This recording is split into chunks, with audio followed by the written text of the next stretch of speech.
Chapter 412. Both of them had been to Crimson City and had witnessed Yang Xia's strength. They had been his personal retainers for such a long time. They had a bright future ahead of them. It would be foolish of them to betray him for the sake of a dream fabricated by someone else. If that was the case, it would be better for it to happen as soon as possible. Instead of waiting for someone to grow stronger, it would be better for a disloyal person to reveal his true colors as soon as possible. Of course, Beta Persei and Yang Qindong would definitely be able to pass the test. On this point, Yang Qindong was very confident. "Young master, there are people walking past us again. It seems like there are more than one squad. Should we attack?" Yang Qindong lowered his head and pondered about the environment he was facing. He wondered if there was anything he had not considered and if there was a move he could take the initiative to make when Tiger's Mane's slightly agitated voice sounded in his ear. They were now in a deep pit. The top of the pit was covered with branches and leaves that could be used as camouflage. Unless one was a professional or was very close to the pit, it would be very difficult to discover such a trap. Yang Qindong had done this kind of concealment and camouflage countless times in his previous life. He was already very experienced in it. In fact, there were more than a dozen such traps in the forest. Tiger's Mane and the other 6 members of the first guard squad who followed Yang Qindong were in this pit. They were here to deal with the members of the Cold Vanguard team who passed by and eliminate them one by one.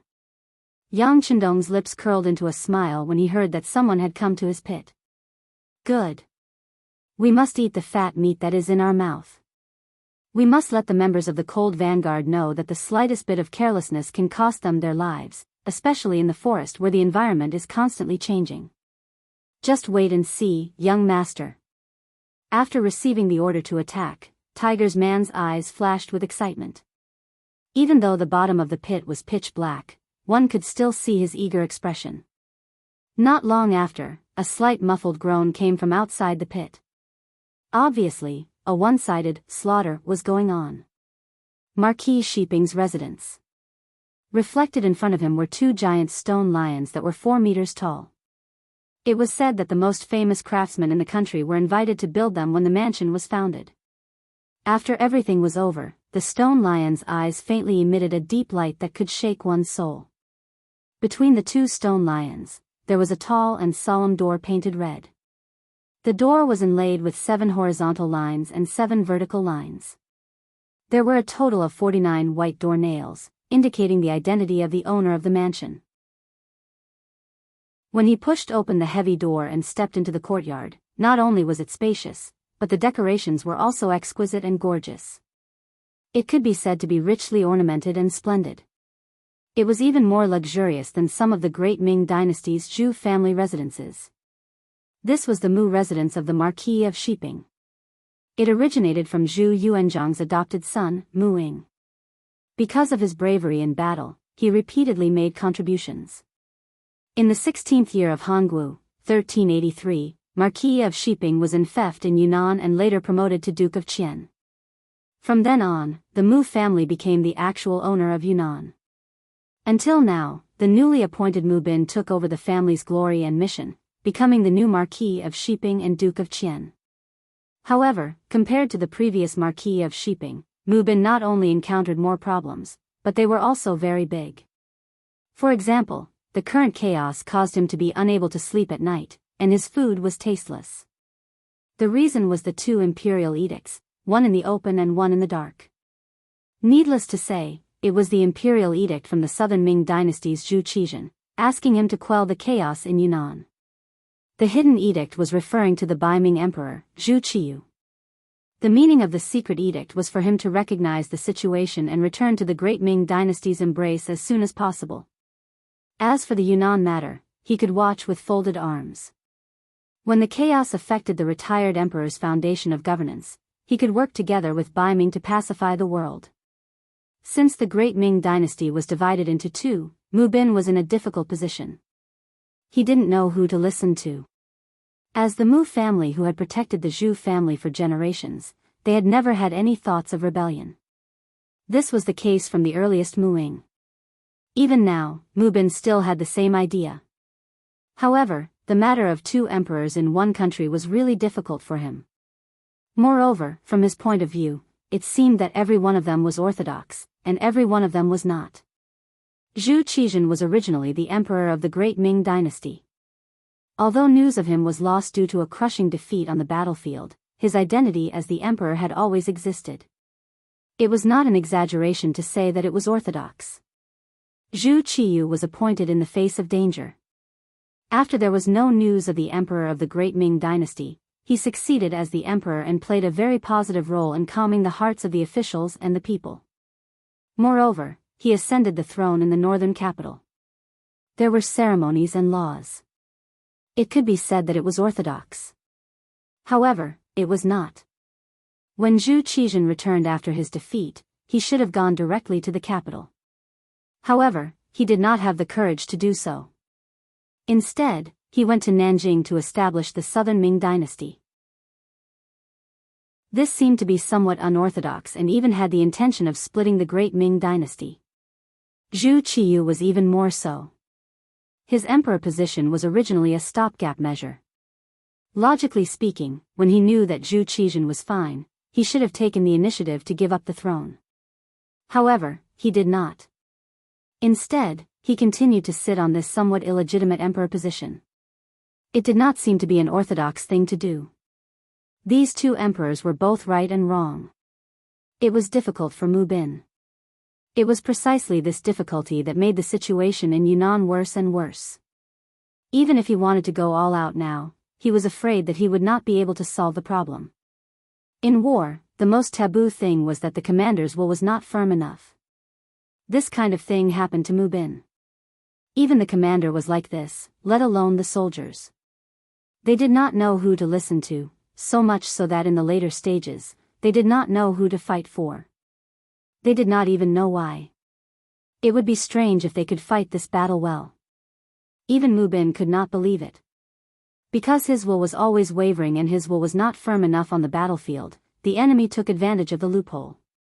Now that things had reached this stage, he could only stay in a corner and wait for changes. It was at this time that Ingzong's special envoy arrived. It was Wang Ji, the left assistant minister who acted as the minister of war. According to his suggestion to Ingzong, he was now splitting his troops into 3 ways to solve the problem. The first way was to form a marriage alliance with Jiaoji. The second way was for the Mu clan to be crowned as king. The third way was to bribe the Miao clan army with a large sum of money. The first way was long and the third way was full of danger. In the end, Wang Ji himself chose the safe and dignified second way, which was to come to the Mu clan and act as a lobbyist. In exchange for Mu Bin's position as king, the Mu clan would send troops to quell the chaos in Yunnan. Mu Bin naturally did not dare to neglect Wang Ji's arrival. Although he had a large number of troops in his hands and had a high influence in Yunnan, he had to be careful. The reason why the Mu clan could continue to this day and hold military power without being suspected by others was because they were cautious and careful. Usually, if a random 5th-rank official of the imperial court came to the Mu clan, he would personally receive him, not to mention a 3rd-rank official who was very likely to become a 2nd-rank minister. In the Mu clan's main hall, the handsome Mu Bin saw Wang Ji, who was wearing a 2nd-rank official's robe and had a humble appearance. The two sides first greeted each other politely, then they sat down and looked at each other face to face. Wang Ji was still a little unfamiliar with Mu Bin. As for his father, Mu Cheng, who had just passed away, had some dealings with him. Since they wanted to talk about things, according to the Chinese's habit, they naturally had to start with a friendly relationship. Wang Ji then talked about some of his and Mu Cheng's past. When someone talked about his father in front of him, Mu Bin naturally listened with a respectful expression. From time to time, a smile would appear on his face to show his respect. Wang Ji was very satisfied with Mu Bin's performance. As they talked, the topic was naturally related to the current situation. Back then, when old Duke Muching was still alive, Emperor Ingzong had praised him more than once. He said that old Duke Muching had a noble character, was loyal to the country, and fought bravely. He had won the emperor's heart. When he heard the news of old Duke's death, he was really sad for a few days. Now that I think about it, everything seems to have happened yesterday. How nostalgic. Many thanks for His Majesty's love for father. If father knew in the underworld, he would be happy and comforted. Mu Bin stood up and cupped his fists toward the south to show his respect. Mu Marquis is too polite. Not only is His Majesty very respectful to Old Duke, but he also values Mu Marquis very much. He has told this subject more than once that although Mu Marquis is young, you do have the demeanor of Old Duke. Moreover, you are young and strong, so you should be able to create more achievements comparable to your ancestors. It is because of this that His Majesty has decided to abolish the policy of not being able to confer the title of king. Mu Bin, please accept the imperial edict. As he spoke, Wang Ji's expression became extremely solemn. In the end, he even took the initiative to stand up. Unknowingly, a golden imperial edict with a dragon pattern on the back appeared in his hand. This subject, Mu Bin, accepts the imperial edict. In the face of the imperial edict, whether it was from Mingzong or Daizong, Mu Bin had no reason to object. All he could do was kneel and accept the title. By the will of heaven, His Majesty, the imperial edict says, Marquis Mu Bin of Shiping is young and promising, loyal to his country, and has outstanding military achievements. Today, to thank the Mu family for their outstanding contributions to the great Ming dynasty, I hereby confer Marquis Mu Bin of Shiping as the King of Shiping and award him with a gold medal. For generations, except for the first Marquis Muing, the other Marquis of Shiping were all Marquis when they were alive. Only when they died could they be conferred the title of Duke of Qian. This had become a tradition. However, when it came to Mu Bin, he was conferred the title of King of Shiping without doing anything. Although it was only for this term, it was not hereditary. It was not an exaggeration to say that this action brought honor to his ancestors. Chapter 413. Mu Bin's face was filled with excitement when he heard the imperial edict. He knelt on the ground with his hands flat and shouted, "Long live the Emperor! King of Shiping, please get up." After reading the imperial edict, Wang Ji put on a more enthusiastic expression and carefully helped Mu Bin, who was kneeling on the ground. "Thank you, Lord Wang," Mu Bin said carefully.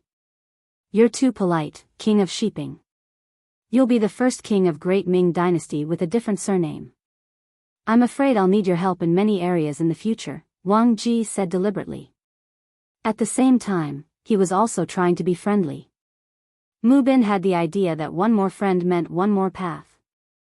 Besides, he had to have an important official that he was on good terms with in Jingdo.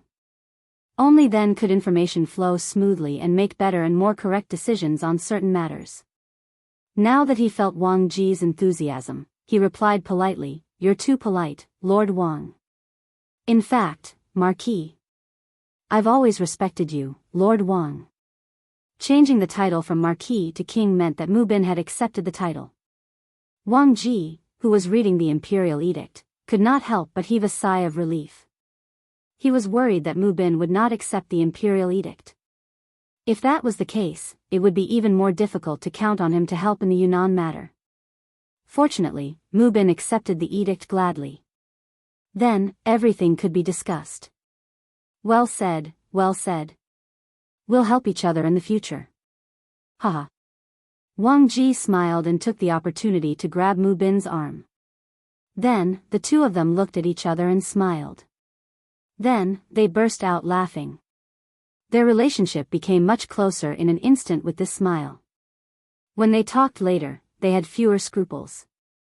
Taking this opportunity, Wang Ji finally told Mu Bin about his edict, including some analysis of Mu Bin's situation. "King of Shiping, to tell you the truth, I'm the one who proposed to be conferred the title of king.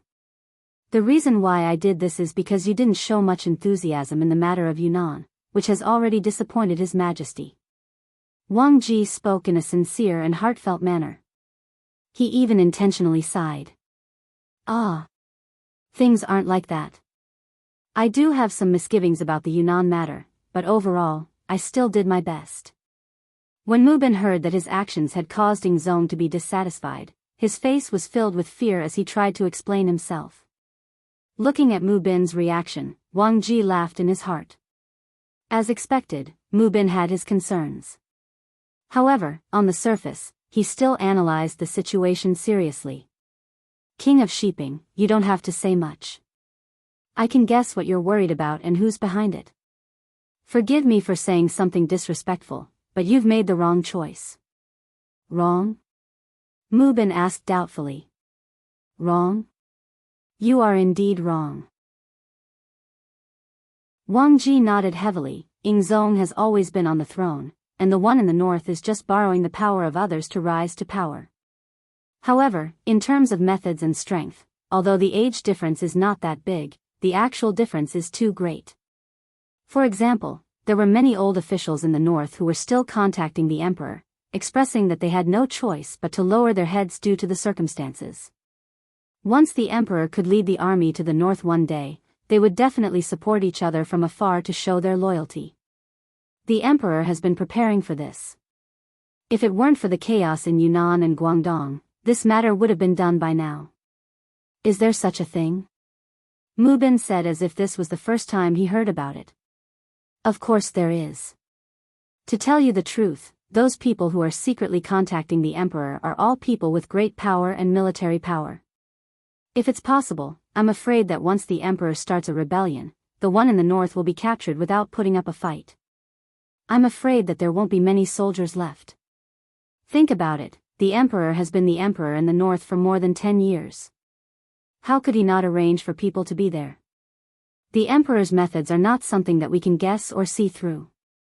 At this time, Wang Ji praised Zhu Qizhen with an unfathomable look. Hearing all this, Mu Bin couldn't help but nod. If what Wang Ji said was true, Yingzong's chances of winning were indeed higher. If that was the case, he would have to bet on it. Or rather, he should have a decision in his heart. What is a decision? When others have not made up their minds, you have already made up your mind and taken action. That is a decision. Otherwise, when the general trend is set, no matter what you do, it will be the icing on the cake. Now that Mu Bin was crowned as a prince with a different surname, he had already received practical benefits. If he didn't do anything, he was afraid that he would be laughed at by the world. At this moment, he made up his mind and said to Wang Ji, Lord Wang, please rest assured. Please tell the emperor that this prince's sincerity has always been on this side. In a while, I will go and announce the general's camp and prepare to deal a heavy blow to the rebels in the territory and show the prestige of the great Ming Empire.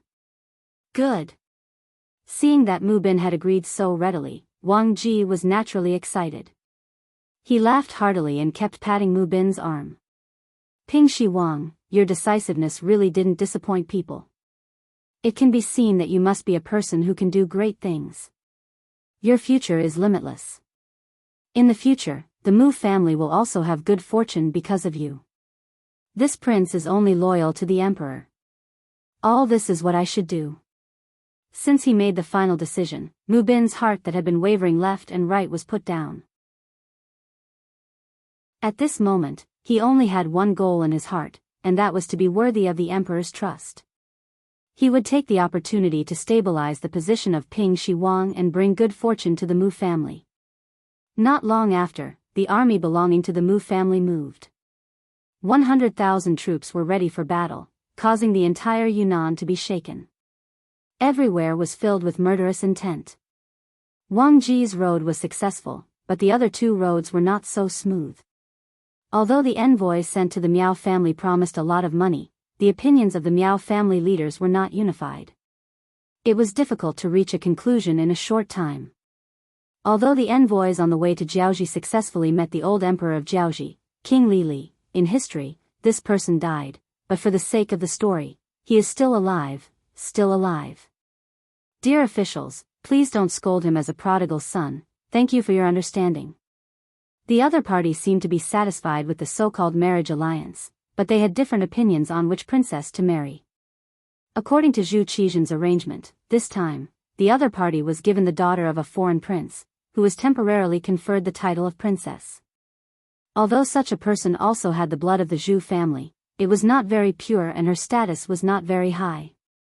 King Li was well aware of this point. Since he wanted to marry, he naturally hoped to find a princess with a pure bloodline and noble status to be his wife. Thus, he put forward his own request.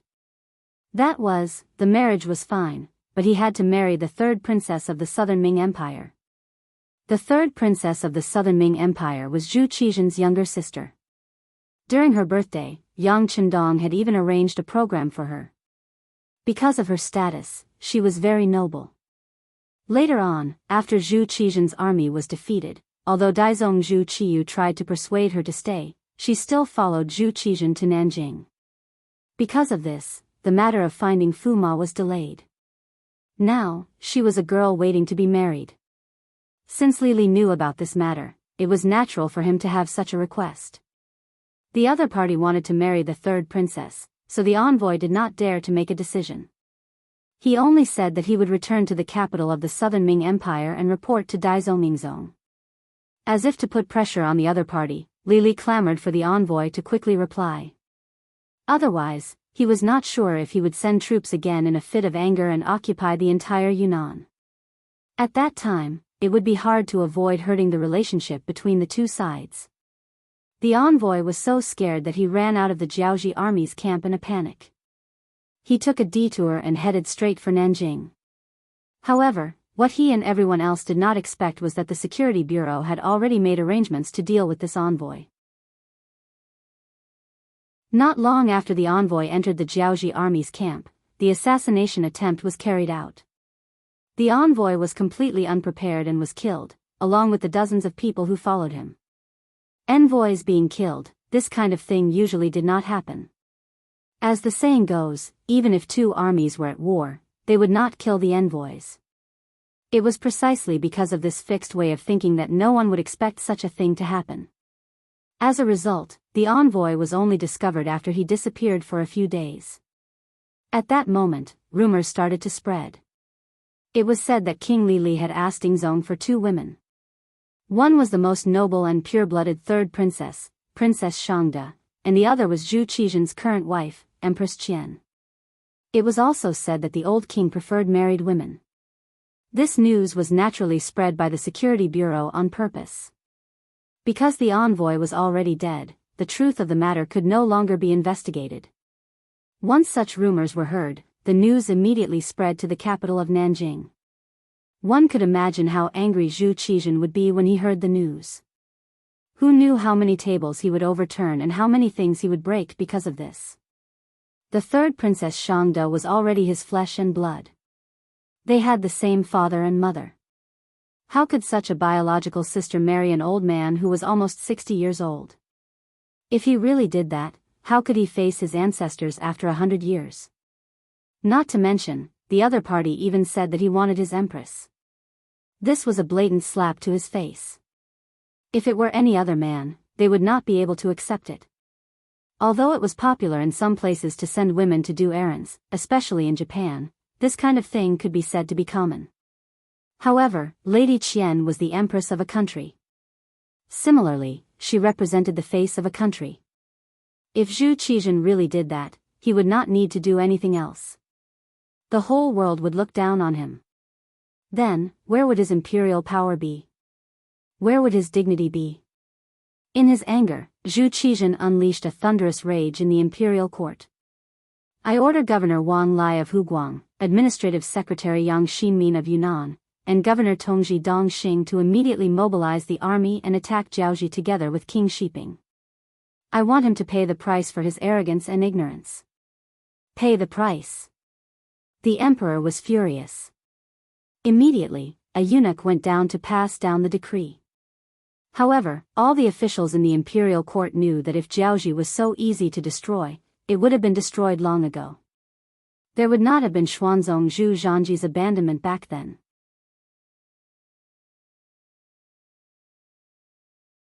Chapter 414.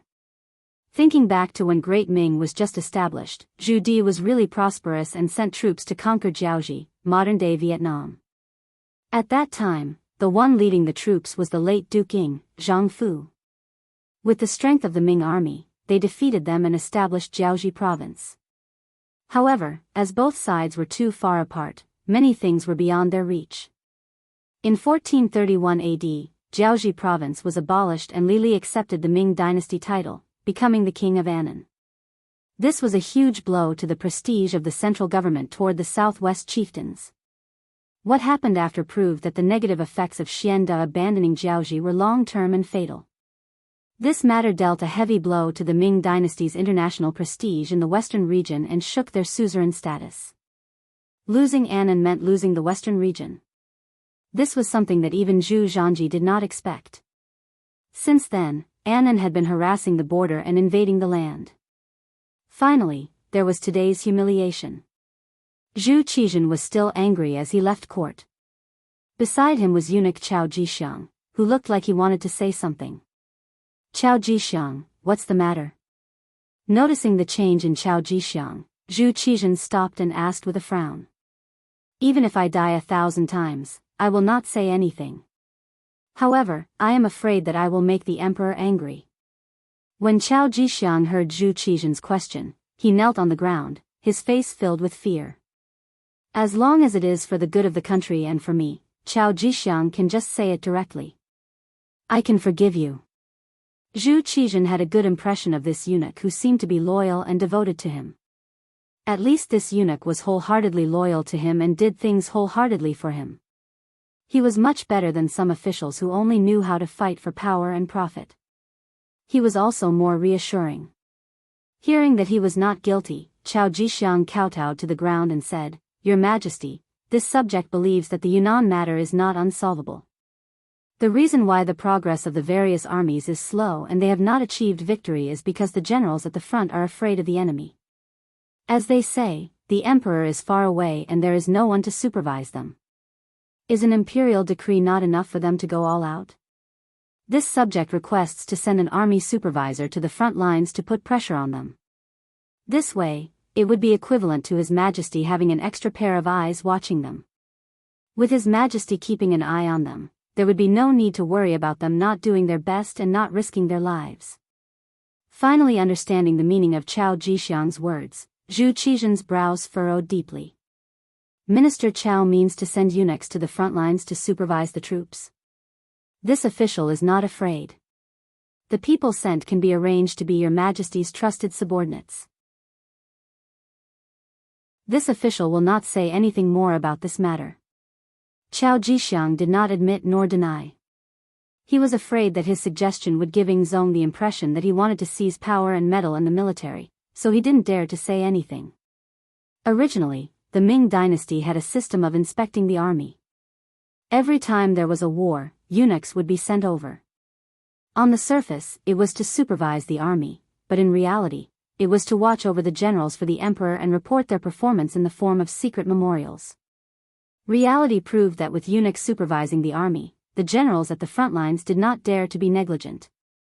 Some even purposely showed a very brave appearance in order to gain the favor of the eunuchs. It was so that their names could be passed to the emperor's ears, and then their future would be limitless. However, ever since the defeat of Tumu, for the sake of Yingzong's reputation, everyone put the blame on Wang Zhen. There were even people who said that war was not a game. How could there be an outsider guiding an expert? It was also from then on that the idea of eunuchs supervising the army was rejected. This also caused the entire group of eunuchs to revolve around the emperor. Otherwise, without military power, they could be removed and replaced at any time. For the sake of supervising the army, for the sake of seizing military power, these eunuch leaders had thought of ways to solve this problem more than once. However, with Wang Zhen's example as an example, it was extremely difficult for them to change their minds. And now, the opportunity seemed to have come. Zhu Qizhan's dissatisfaction with the situation in Yunnan allowed Qiao Jixiang, who was following beside him, to see an opportunity. Qiao Jixiang was completely dedicated to the country and the people, and this moved Zhu Qizhan. He had also felt that the imperial power did not seem to have enough control over the war in Yunnan. It was not that he had not thought of sending eunuchs to supervise the army. Although there was a drawback of an outsider guiding an expert, it was undeniable that with eunuchs at the front lines, the imperial power would be able to reach the army, and it would be better for the army to fight bravely. In the past, it was because of Wang Zhen's influence and the obstruction of the officials that he had no choice but to stop the example of eunuchs supervising the army. However, now that Jiaozhi was so rampant, no one would say anything if he proposed to send eunuchs to supervise the army. What? The other party wanted the empress to be his wife. Could it be that the emperor was not allowed to retaliate? Good. Great companion's loyalty to the country is exemplary. Since that is the case, I ordered Qian Liang to be the eunuch supervising the army in Yunnan. He will supervise the generals on the battlefield and kill the enemy bravely. Those who disobey will be punished according to the law. Zhu Qizhen finally opened his mouth and personally mentioned Qian Liang's name. Chao Jixiang was not surprised by this and kowtowed to the ground again. Your Majesty is wise. Long live the emperor. Who was Qian Liang? He was the nephew of the great eunuch, Qian Sengbao. Qian Sengbao recalled that when he was outside the Yang family in Baiming, he was someone who had wrestled with Jining. He was also an old official of Yingzhong. Later, he followed the other officials to Nanjing. However, due to Wang Zhen's influence, he had been very low-key recently. Lying low was equivalent to waiting for an opportunity. Now that the opportunity had finally arrived, he could finally soar into the sky. It seemed that Qian Liang was Qian Sengbao's man and seemed to have some disagreements with Chao Jixiang. However, that was just for outsiders to see. In fact, since coming to Nanjing, these eunuchs had been unusually united. Perhaps they also knew that if they did not do this, they would not have a chance to stand out. Therefore, on the surface, they did not see eye to eye with each other, but their relationship was very good in secret. This time, Chao Jixiang made a suggestion. He had never thought of sending his own people to supervise the army. He only needed eunuchs to go and it was equivalent to achieving his goal. As for who the eunuchs were, it could be considered a close relationship with him. Zhu Qizhen's imperial edict was sent out. Qian Liang also led a group of genie guards out of the capital and went straight to Nanjing. This scene was seen by many of the officials, but this time, no one spoke out in opposition. If there was someone to blame, blame the king of Jiaozhi for speaking too arrogantly. If there was someone to blame the eunuchs for choosing such a good opportunity to stand out. It was so good that the officials could not resist. In the Kuang residence in the capital, Kuang Yi, who had been ordered to recuperate at home, could not leave the residence or go to the court to meet the emperor. However, his position as the Minister of War did not change. There would be people who would immediately inform him of the big and small matters that happened in the court. When he learned that the emperor had sent eunuchs to supervise the army in Yunnan, Kuang Yi sighed. Has the emperor already forgotten about Wang Zhen's future troubles? Does he not know that doing this will only make the situation worse? After the long sigh, Kuang Yi could not help but think of Yang Qindong's appearance. After being the Minister of War for so many years, Kuang Yi was someone who understood the military. The situation in Yunnan was complicated and chaotic. How could sending eunuchs to supervise the army solve the problem? If these eunuchs went, not only would they not be of help, but they would also make the situation more chaotic. Then who would solve the problem there in the end? It seemed that it should be placed on Yang Qindong. As for how to deal with Yang Qindong, it was only after Kuang Yi returned to his residence that the imperial court made the decision. It was like the birds were gone, and the bough was hidden. However, the problem was that there were still birds, and there were many of them. He did not understand why Emperor Yingzong was so anxious to hide Yang Qindong. However, now that it had become a reality, what he needed to do was to change the result, and not to find out the reason. Come, get the brush, paper, and inkstone. I want to write a letter to Guaning. Cheili, the temporary location of the Min prince's residence. Cheili was the Cheili Xianxia, located in the southeast suburb of Jinghong City, Yunnan. This was the place chosen by the Min prince before he announced his independence. Because of the complicated terrain and the fact that it was far from the central plains, it was chosen as the new place to rise. This was the place where the Min Zhuang was originally the king of foreign affairs. At this time, it was heavily guarded both inside and outside. Men with swords and spears could be seen everywhere to ensure that without the red flag, even a fly could not fly into the courtyard. However, in such a heavily guarded place, a young master in his 20s, wearing a soft gauze tang headscarf, wearing a purple embroidered robe, holding a white paper folding fan in his hand, with a slender body and a jade-like face. He walked gracefully, smiling before speaking, with an elegant and noble temperament, as if he was taking a stroll in a courtyard. From time to time, he would look around, as if he was looking for the beautiful scenery in the courtyard. All the guards acted as if they did not see this young master's appearance. No matter where his gaze fell, it was as if it was a matter of course. Young Master Yao, why did you come here? We have been looking for you for a long time. Two anxious maids came to the front of the young master, panting as they spoke, as if they were complaining about something. Thank you for your hard work. Is the princess looking for me? There was a faint smile on the young master's face. Just this smile alone gave people the feeling of being bathed in the spring breeze. Yes, the princess has prepared a new song. She is just waiting for young Master Yao to appreciate it together. The two maids kept nodding. After saying this, they pulled the young man's arms and walked straight to another courtyard.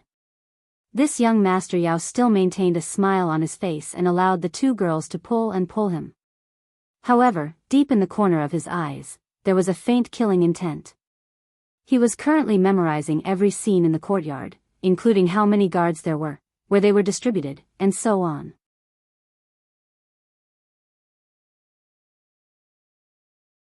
Chapter 4:15.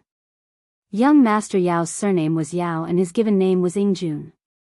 As a matter of fact, he was as handsome as his name suggested. His appearance belonged to the sunny and energetic type of man. In modern terms, he was the type of fresh meat. He had big eyes and a fair complexion. Many women's complexions were far inferior to his.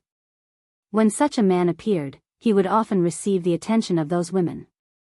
However, what everyone did not know was that Yao Ingjun had another identity. He was the ace spy of the Yangxia Security Bureau. This time, he came to King Min's territory to infiltrate the enemy's territory and obtain inside information. However, he did not expect that the moment he appeared in the Chirizi Bureau, King Min's sister, Zhu Lian, fell in love with him at first sight because of his extraordinary charm and temperament. This woman, who was given the title of Forever Victory Group Leader, fell in love with him at first sight. Thus, she invited Yao Ingjun to her home. Naturally, Yao Ingjun was eager to see this happen. In this way, he would become a frequent visitor to the prince's mansion, so much so that all the guards here knew him. In addition, Princess Yongxing had previously instructed everyone to be as polite to young Master Yao as they were to her. Thus, she could walk around the mansion at any time without any restrictions. As Yao Ingjun followed the two maidservants to Princess Yongxing's courtyard, he said politely and casually, "It's strange. Why is the courtyard so quiet today? Young Master Yao, you don't know. Several princes have gone to the army camp. It seems that the situation at the front line is a little tense." "Yes, I also heard about it. But no matter what, it doesn't matter. This has nothing to do with us women. Also, young Master Yao, although you are a man, you have a good appearance. As long as you please our princess, you will be able to live a life of luxury." The two maidservants talked one after another. When they saw Yao Ingjun's gaze on them, they could not help but smile shyly. It was clear that his good looks had not only deeply attracted Princess Yongxing, but even these maidservants were also greatly attracted to him. Yao Ingjun was very annoyed when others said that he had a good appearance. However, in order to complete the task, he did not show it on the surface. In fact, he was already thinking about the content of the meeting in the army camp. As King Min Zhuang's most beloved sister, it should not be difficult to know. How could he get the information from it? 5 miles away from Min King's mansion, in the military camp, King Min Zhuang Zhu Huilu, King Guangtong Zhu Huilu, and King Yangzong Zhu Huilu were holding a military meeting with their subordinates. The 3 sons of Zhu had some ability. At the very least, they still had some talented people under them. It was because of the operation of these people that they were able to reach their current scale and become an existence that gave Huang Zong and Zhu Qizhen headaches. These so-called talents included Duan Yuhong, who was good at strange skills, Meng Neng, who was brave and good at fighting, Chen Tian, who was good at talking, and Yu Libin, who was good at reading people's faces and knew some supernatural skills. It was the existence of these talents that made the situation in Yunnan more and more chaotic. They also formed a temporary alliance with Jiaoji and Miao Jun, and forced the Mu family to not dare to act rashly. Originally, if this situation continued, it would not take long for the southern Ming army to fall into a completely passive state. Then, the entire Yunnan might fall. Then, the war would expand outward, and they would achieve the general trend of occupying a corner of the world. Finally, they would seek the Central Plains and seize the world. However, after Mu Bin was crowned as the king of Shiping, the situation of the war changed accordingly. Is Ying Zong crazy? Since when can a person with a different surname be crowned as a king? Will the world still belong to our Zhu family? King Yangzong Zhu, who was the most impatient and the youngest among the three brothers, could not help but complain. With regards to Ying Zong's decision, which one of them could understand? In their opinion, even if the world was taken over by them in the future, it would still be ruled by the Zhu clan. As the saying goes, the meat will rot in the pot. But now that a person with a different surname could be crowned as a king, there were more variables. Okay, now is not the time to talk about this. Let's think about what to do next. Mu Bin, who has been crowned as a king, will not be able to wait and see like before. Soon, he will make a big move. How should we deal with it? That's the big thing that we need to discuss. King Minzhuang Zhu, who was also the leader of the group, said at this moment. Then, his gaze fell on King Guangtong, Zhu Huihua, and said, "Second brother, you should tell us what to do next." Okay. Zhu Huichen nodded at Zhu Huichen, then glanced at the crowd and said slowly, Mu Bin has been conferred the title of King of Shiping. Even if it's just for this title, he must be our enemy. Previously, we fantasized about joining forces with him and even promised to give him a share of the world. We must change our plans. Fortunately, the negotiations with Jiaoji fell apart. I don't know who helped us a lot, but they actually killed the envoy sent by Ying Zong. When Zhu Huihua said this, everyone sneered. Obviously, everyone had the same opinion about this matter. That was, it should be King Lily of Jiaoji who sent people, but the other party did not admit it. In addition, they were allies now, so there was no need to ask the other party to admit anything. The Jiaoji kingdom will not retreat. Instead, they have been forced into a corner. Next, we can discuss how to deal with King Shiping's army together. I think it will be difficult for anyone to gain any advantage in a short time. As for how to deal with the army of the Southern Ming dynasty, we still need to discuss a countermeasure. When Zhu Huihua said this, his gaze naturally fell on Duan Yuhong who was standing below. Duan Yuhong was famous for his strange skills in Yunnan. This person had foresight and considered the future. He had the talent of a military advisor. Now that Zhu Huihua was asking for his opinion, he stepped forward. Three princes, the army of the Southern Ming dynasty is actually not difficult to deal with. When the three princes heard such confident words, they could not help but feel their eyes light up. They quietly waited for the next words to appear. Three princes, it was still difficult to deal with the army of the imperial court. They always shrank and did not advance. Even if we wanted to take advantage of them, it would be difficult. However, it is different now.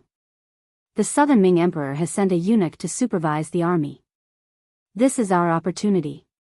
As long as we can reveal a certain flaw, I think that even if the generals of the imperial court do not want to, the eunuch in charge of the army will force them to take action. As such, as long as the plan is right, it will not be difficult to severely injure them. If we have the support of the Miao family, perhaps the situation of the entire Yunnan can be settled after this battle. Duan Yuhong's face was full of smiles.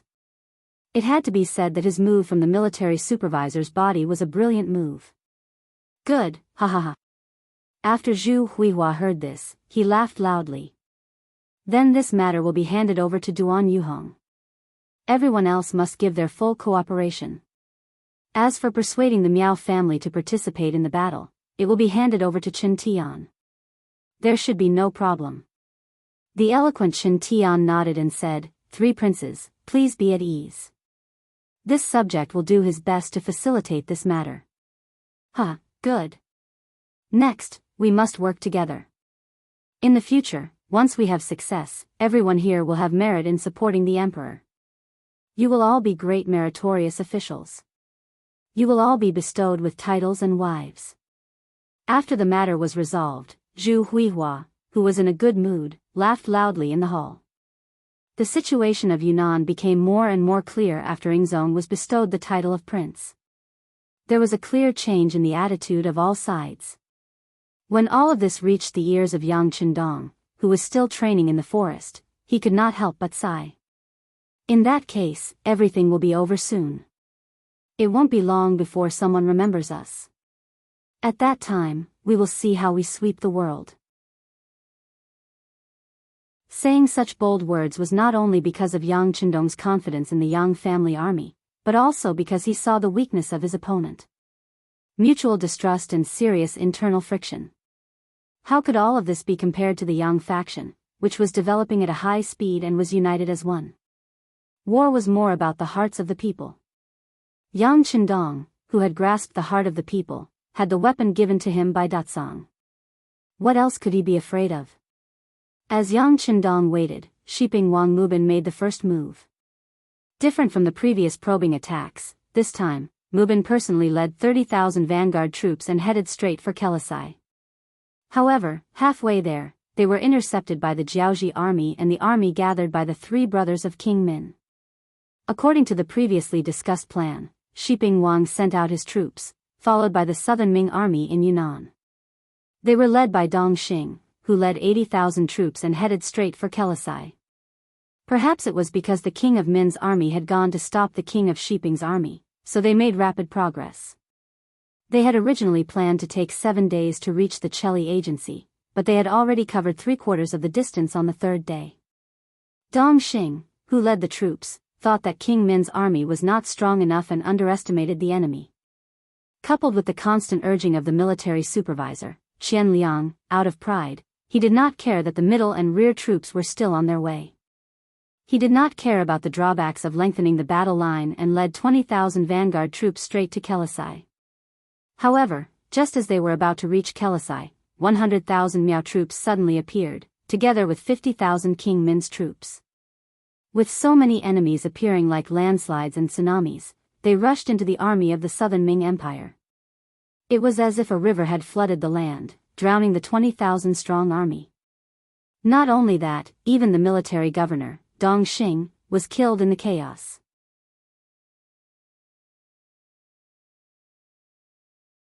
Chapter 4:16. 20,000 vanguards were destroyed, and what followed was a crushing defeat. Nearly half of the remaining 60,000 soldiers were killed or captured, and the other half of them had fled. Only Qian Liang, the supervisor of the army, returned to Guangnan Prefecture with 15,000 generals and barely survived the battle. When the news of the defeat of the Southern Ming army reached King Mubin of Shiping, he hurriedly brought his army back to Yunnan Prefecture for fear of falling into a trap.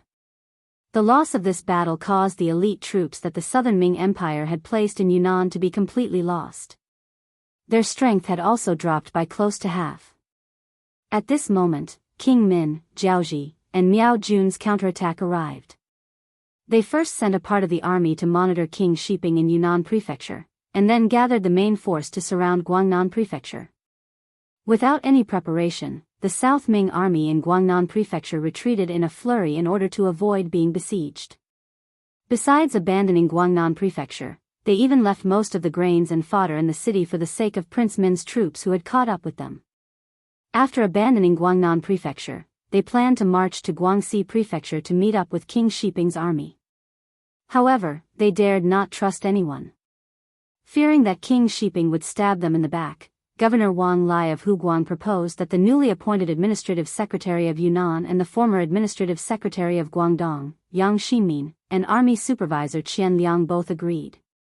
The army left Yunnan and headed toward Guangxi's Xiqing prefecture. But who would have thought that without enough communication in advance, the Guangxi army was not prepared enough, causing the army to advance too slowly. Not long after the army entered Xiqing prefecture, they found the king of Min's troops chasing from behind. After a night in Xiqing province, the army continued to retreat to the east. They passed through Qingyuan prefecture, Guilin prefecture, Guangxi prefecture, Shaozhou prefecture in Guangdong, and finally arrived at Ganzhou prefecture in Jiangxi province. A few months ago, it was here that Yang Chendong met up with the remaining 10,000 soldiers in Guangdong and solved the rebellion of the Yellow Bandits in Guangdong.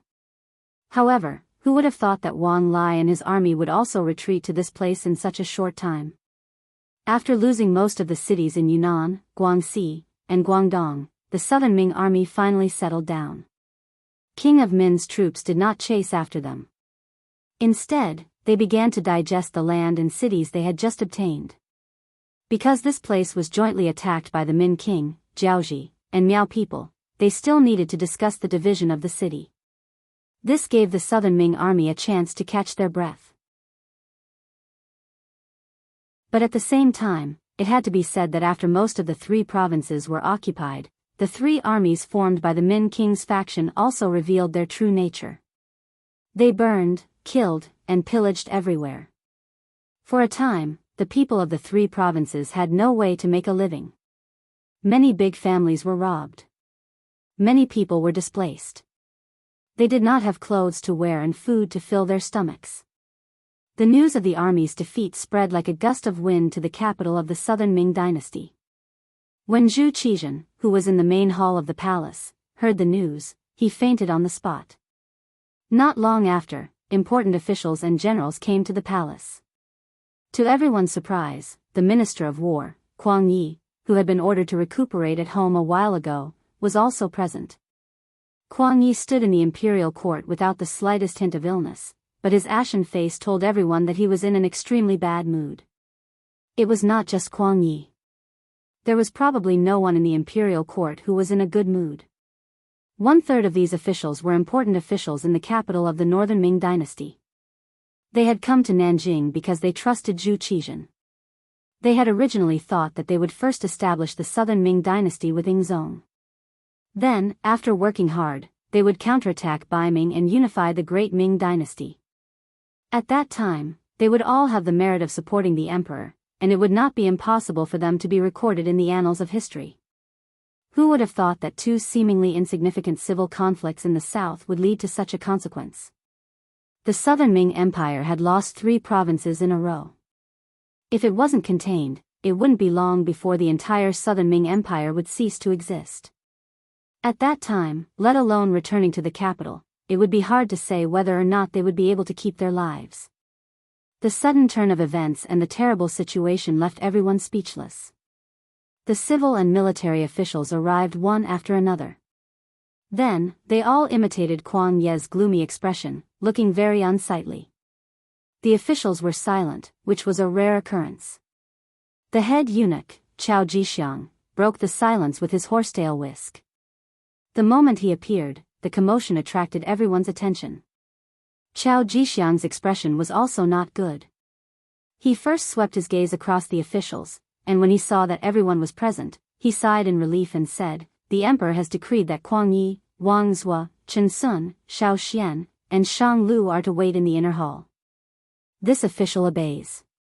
Kuang Yi and the other 4 hurriedly bowed and cupped their fists. Then, they followed behind Chao Jixiang and left the throne room. When the 5 of them left, the other officials looked at each other. For a moment, they did not know whether to leave or not. Some of the officials looked at the Minister of Rights, Lu De, and the Minister of Works, Jiang Yuan. Of the 6 ministers, only the 2 of them were left behind. It was inevitable that they would be looked at. In particular, the Minister of Rights, Lu De, left behind many doubtful gazes. Jiang Yuan was the Minister of Works. He could not play a big role in the war. At most, he could supervise the forging of weapons. However, it was said that he had already forged many usable weapons a while ago. They could be used by the army at any time. As a result, the effect he could play was very small. Lu De was different. He was the Minister of Rights. War was not as simple as fighting. There were more negotiations and public opinion. These were all done by the Ministry of Rights. But now, he was indeed left here. Thinking back to the fact that it was because of his advice that Minister Kuang Yi had to return home to recuperate, which led to the defeat of the war, everyone couldn't help but look at him with many more question marks. Lu De naturally felt this. He also knew that the emperor needed to find a scapegoat for the defeat of the frontline. Although it might not be him, the appropriate punishment was always needed. The fact that he did not wait for the emperor's arrival was a clear proof. However, even though he knew this, Lu De still stood there without showing the slightest trace of fear. He knew these courtiers too well. Once you were in power, you could say all kinds of sweet words, even mushy ones, out of your mouth. On the other hand, once you've lost your power, you'll be able to say all sorts of nasty things. In the main hall, Lu De, who was standing there, was suffering. Inside the hall, Zhu Qizhen, who had returned to normal, was sitting on the golden dragon throne. Apart from his face being a bit pale, there was nothing wrong with him. Seeing the 5 officials in front of him, Zhu Qizhen pointed at the table and said, "Dear officials, please sit down." "Thank you, Your Majesty. We are guilty, and we do not dare to sit." The 5 ministers looked at each other, shook their heads, and said that they were guilty. Often, the more polite the emperor was to you, the more it meant that it was not a good thing. They had seen this many times. Naturally, they did not dare to casually sit down. What are you guilty of?" "The guilty ones are the generals at the front lines. It has nothing to do with you. Sit down. Minister Kuang, you're the oldest here, and your health hasn't been good for a while, so you should take the lead and sit down." "Oh right, is your body all right now?" Zhu Qizhen tried his best to express his concern for Kuang Yi and the others. "Thank you for your concern, Your Majesty. This official's body is fine," Kuang Yi said with a face full of gratitude. Good. It's good that you are fine. We cannot lack capable officials like you by our side. That's right, all of you should sit down." After a round of sentimentality, the other officials also looked for their seats and sat down one by one with expressions of gratitude on their faces. After everyone was seated, Zhu Qizhen let out a long sigh and said, "Dear officials, I'm sure you all know about the defeat of the front lines. It was all Wang Ji's rotten idea that caused us to make a mistake in our strategy. Also, the generals at the front lines were afraid of death, resulting in the current situation. We truly regret it." After a series of self-criticism, Zhu Qizhen shook his head with a look of regret. Then, he nodded to Cao Jixiang who was standing to the side. "Yes." Cao Jixiang hurriedly replied. He then took out the golden back of the imperial edict and read it aloud. "By the will of the heavens, Your Majesty, the left assistant minister of the Ministry of War, Wang Ji, retreated in fear of the enemy. He is to be immediately removed from his position and brought back to the capital to be imprisoned. The embroidered uniform guard, Qian Liang, is to be demoted to a baihu of the embroidered uniform guard. He is to be punished with half a year's salary. The governor of Huguang, Yang Xinmin, and the other officials are to be punished with a year's salary. They are to be demoted by half a rank and remain in the army." In the imperial edict, all the generals and officials of Yunnan were punished. This was especially true for Wang Ji. He had only been in Yunnan for less than a month, and he had gone from being in the limelight to being a prisoner. The situation had changed so quickly that it made people sigh at the unpredictability of heaven's might and the difficulty of being an official. After punishing all the officials, especially the left assistant minister of the Ministry of War, it was the same as putting an end to the failure of the war. Next, it was time to talk about the current situation. "Dear officials, the traitor Zhu Huiqiang and the others have already caused chaos in Yunnan, Guangxi, and Guangdong. They will soon reach Jiangxi. What advice do you have for us?" Zhu Qizhen's hopeful gaze fell on the 5 old officials. His face was filled with anticipation. What followed next was a period of silence in the inner hall. The Southern Ming Empire did not have a large army to begin with. Last time, when Kuang Yi was inspecting the guard stations, he discovered that there were some people who were not paid. As a result, the guards were not at full strength. At that time, the rough estimate was that there were less than 1 million people.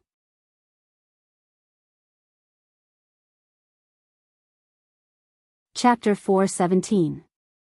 They had less than 1 million soldiers. Previously, they had used more than 300,000 soldiers in Yunnan. After several defeats, another 100,000 soldiers were added, but they were still defeated. Looking at it this way, even if the entire Southern Ming Empire's army was gathered together, they would only have about 500,000 soldiers or even less. These people still needed to guard many cities and prefectures, so it was impossible to mobilize all of them. Otherwise, not only Yunnan, Guangxi, and Guangdong, but other places would also riot due to the absence of the military presence. Without a weapon to use, it was like a clever housewife couldn't cook a meal without rice. No matter who it was, it would be difficult to solve the problem in a short period of time. Of course, it could not be solved now, but it did not mean that it could not be solved in the future. For example, they could recruit soldiers again. After the rule of Ren Xuanji, the population of the Great Ming Empire was still large. It was not difficult to recruit 1 million soldiers under the command of Ren Xuanji. The difficult thing was that they did not have the time. It took time to recruit soldiers, and so did training. If they really recruited 1 million soldiers, it would take at least 2 years to perfect it. It would take such a long time. Would the king of Min's people give it to them? What if they killed their way over during this time? The situation would be even more chaotic. Even if it was too late to recruit soldiers, there was another way that might work. It was to ask for help from Baiming. Today, Baiming did not have any wars because of geographical reasons. And it was said that they had just recruited a lot of soldiers and were training. They should have extra soldiers. If they could borrow 500,000 soldiers from them, the problem of the king of Min could be solved. But the problem was, would they agree? If they really borrowed 500,000 soldiers, would they listen to Yingzong? Don't turn the spearhead and charge to Nanjing. That would really be diverting the calamity. Don't think that Baiming wouldn't do such a thing. Why did the king of Shiping not go all out for a long time? Wasn't it because of them? It was because of their interference that the situation in Yunnan changed. The king of Min's strength was getting stronger and stronger, and now he occupied 3 provinces. It was too late to recruit soldiers, and asking for help was not reliable. No wonder the 5 ministers bowed their heads in silence. They really did not have a better way. Zhu Qizhen was disappointed when he saw the long silence. What's wrong? My beloved subjects, is there really no hope for our Southern Ming dynasty? Are we really going to hand over the country our ancestors left to us? If that's the case, how am I supposed to face my ancestors? As he spoke, Zhu Qizhen's eyes actually welled up with tears, an extremely sorrowful appearance. We are incompetent. Wang Zhua and the other 4 important officials saw the emperor's actions and were so frightened that they hurriedly got up and knelt on the ground. People always say that if a minister is incompetent, then a monarch is tyrannical. Even the ruler of a country was forced to shed tears, so how could the subjects not be terrified? Zhu Qizhen was moved, but the ministers couldn't do anything about it. This made him even sadder. His heart seemed to be dripping blood when he saw the important ministers kneeling on the ground one after another. He had called a few important ministers over in order to find a chance to strike back. Could it be that there was really no other way? The Minister of Revenue, Wang Zhua, knelt on the ground. The Minister of Personnel, Chen Sun, knelt on the ground. The Minister of Justice, Xiao Xian, knelt on the ground. The Minister of War, Kuang Yi, did not kneel on the ground. Zhu Qizhen thought his eyes were playing tricks on him, but when he looked again and saw that Kuang Yi was not kneeling on the ground, his eyes lit up. He suddenly stood up and asked with an anxious expression, Minister Kuang, do you have a good plan? I don't dare to say that there is a good plan, but there is a way. If it works, it can buy us some time. Kuang Yi said with some uncertain evidence. By time?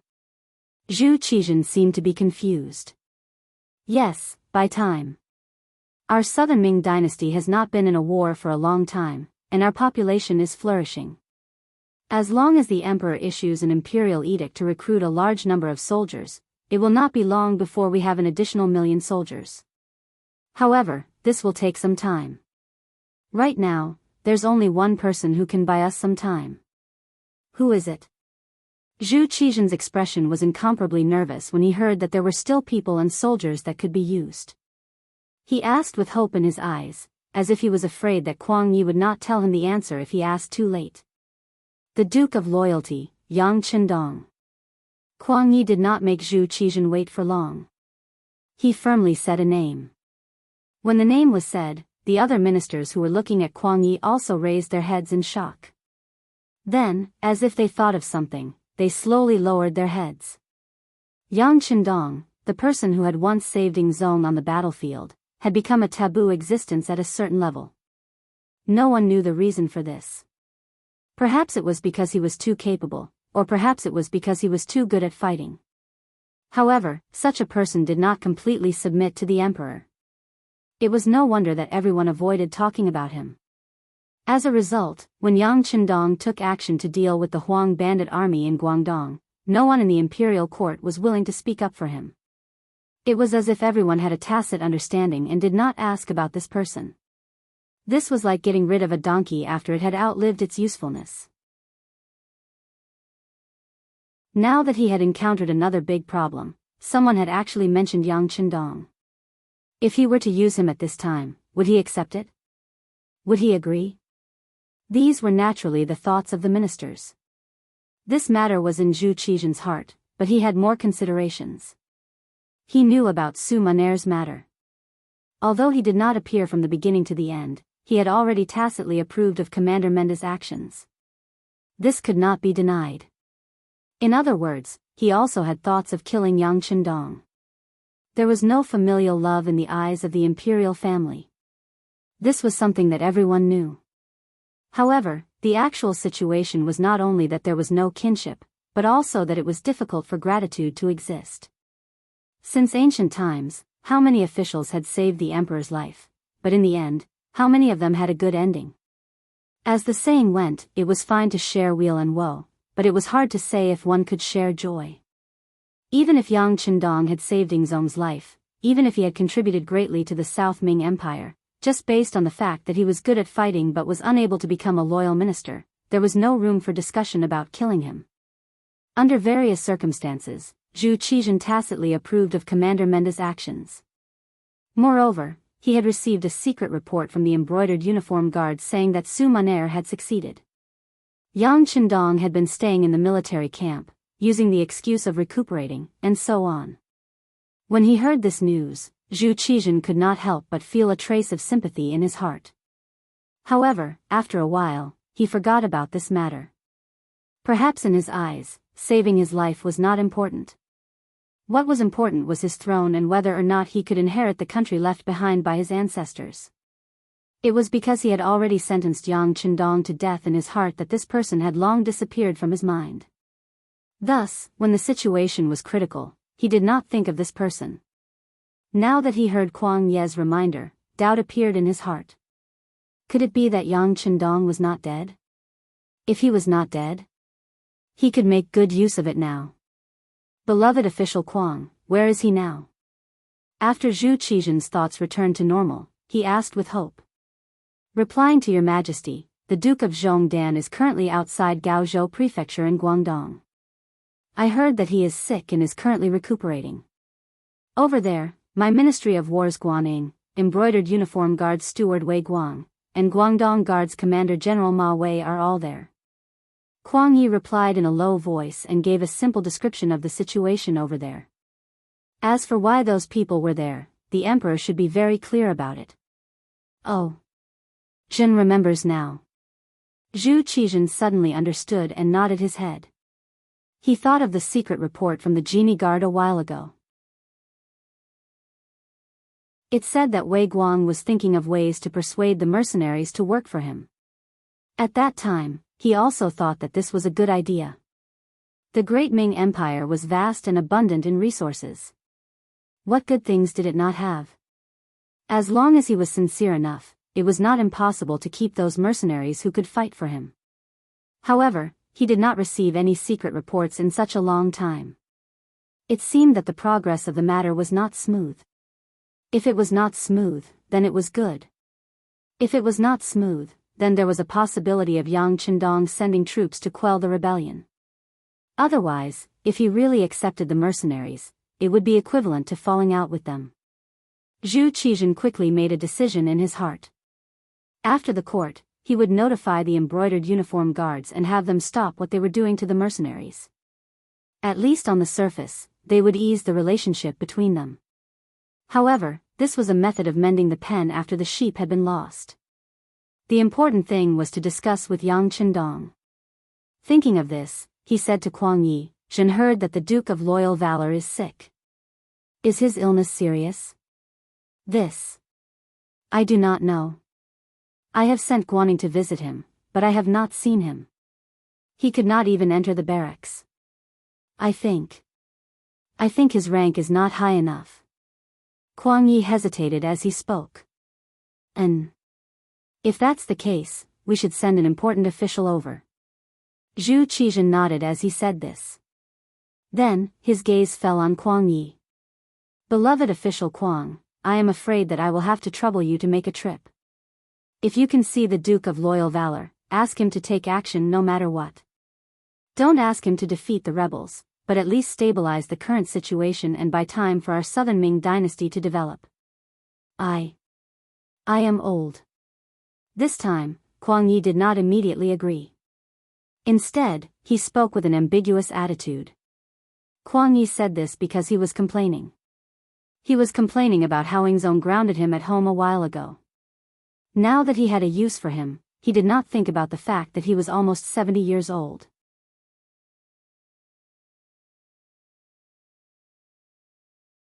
Chapter 418.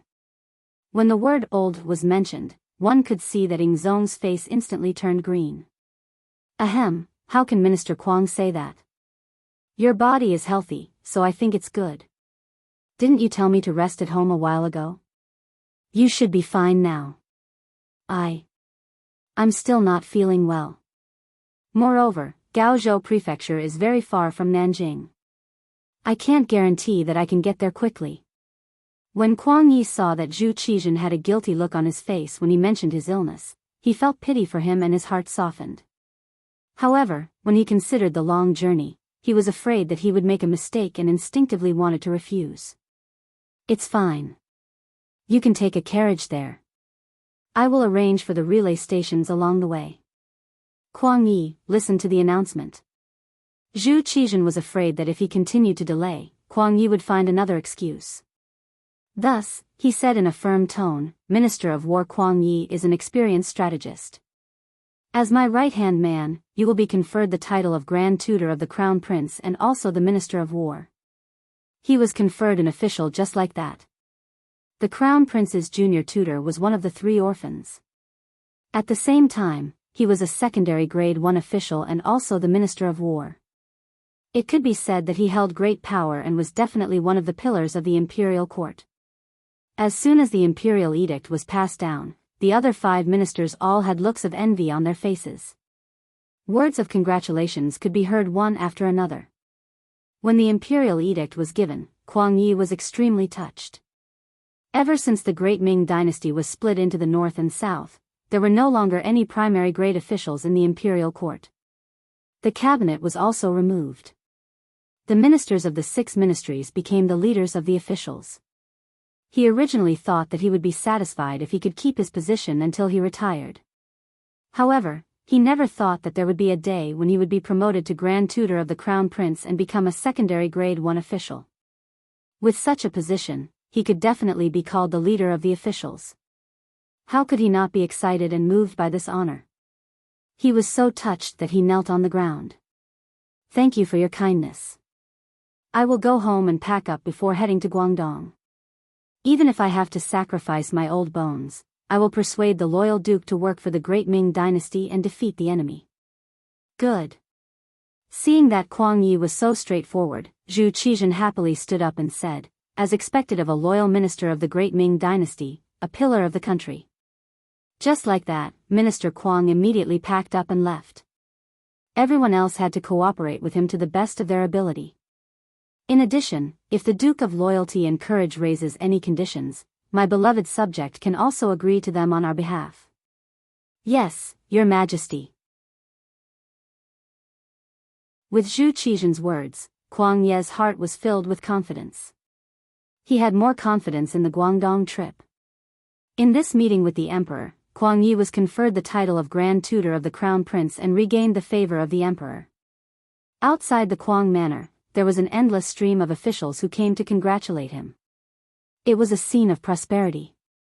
In comparison, the mercenary camp outside Gaozhou City was as quiet as usual.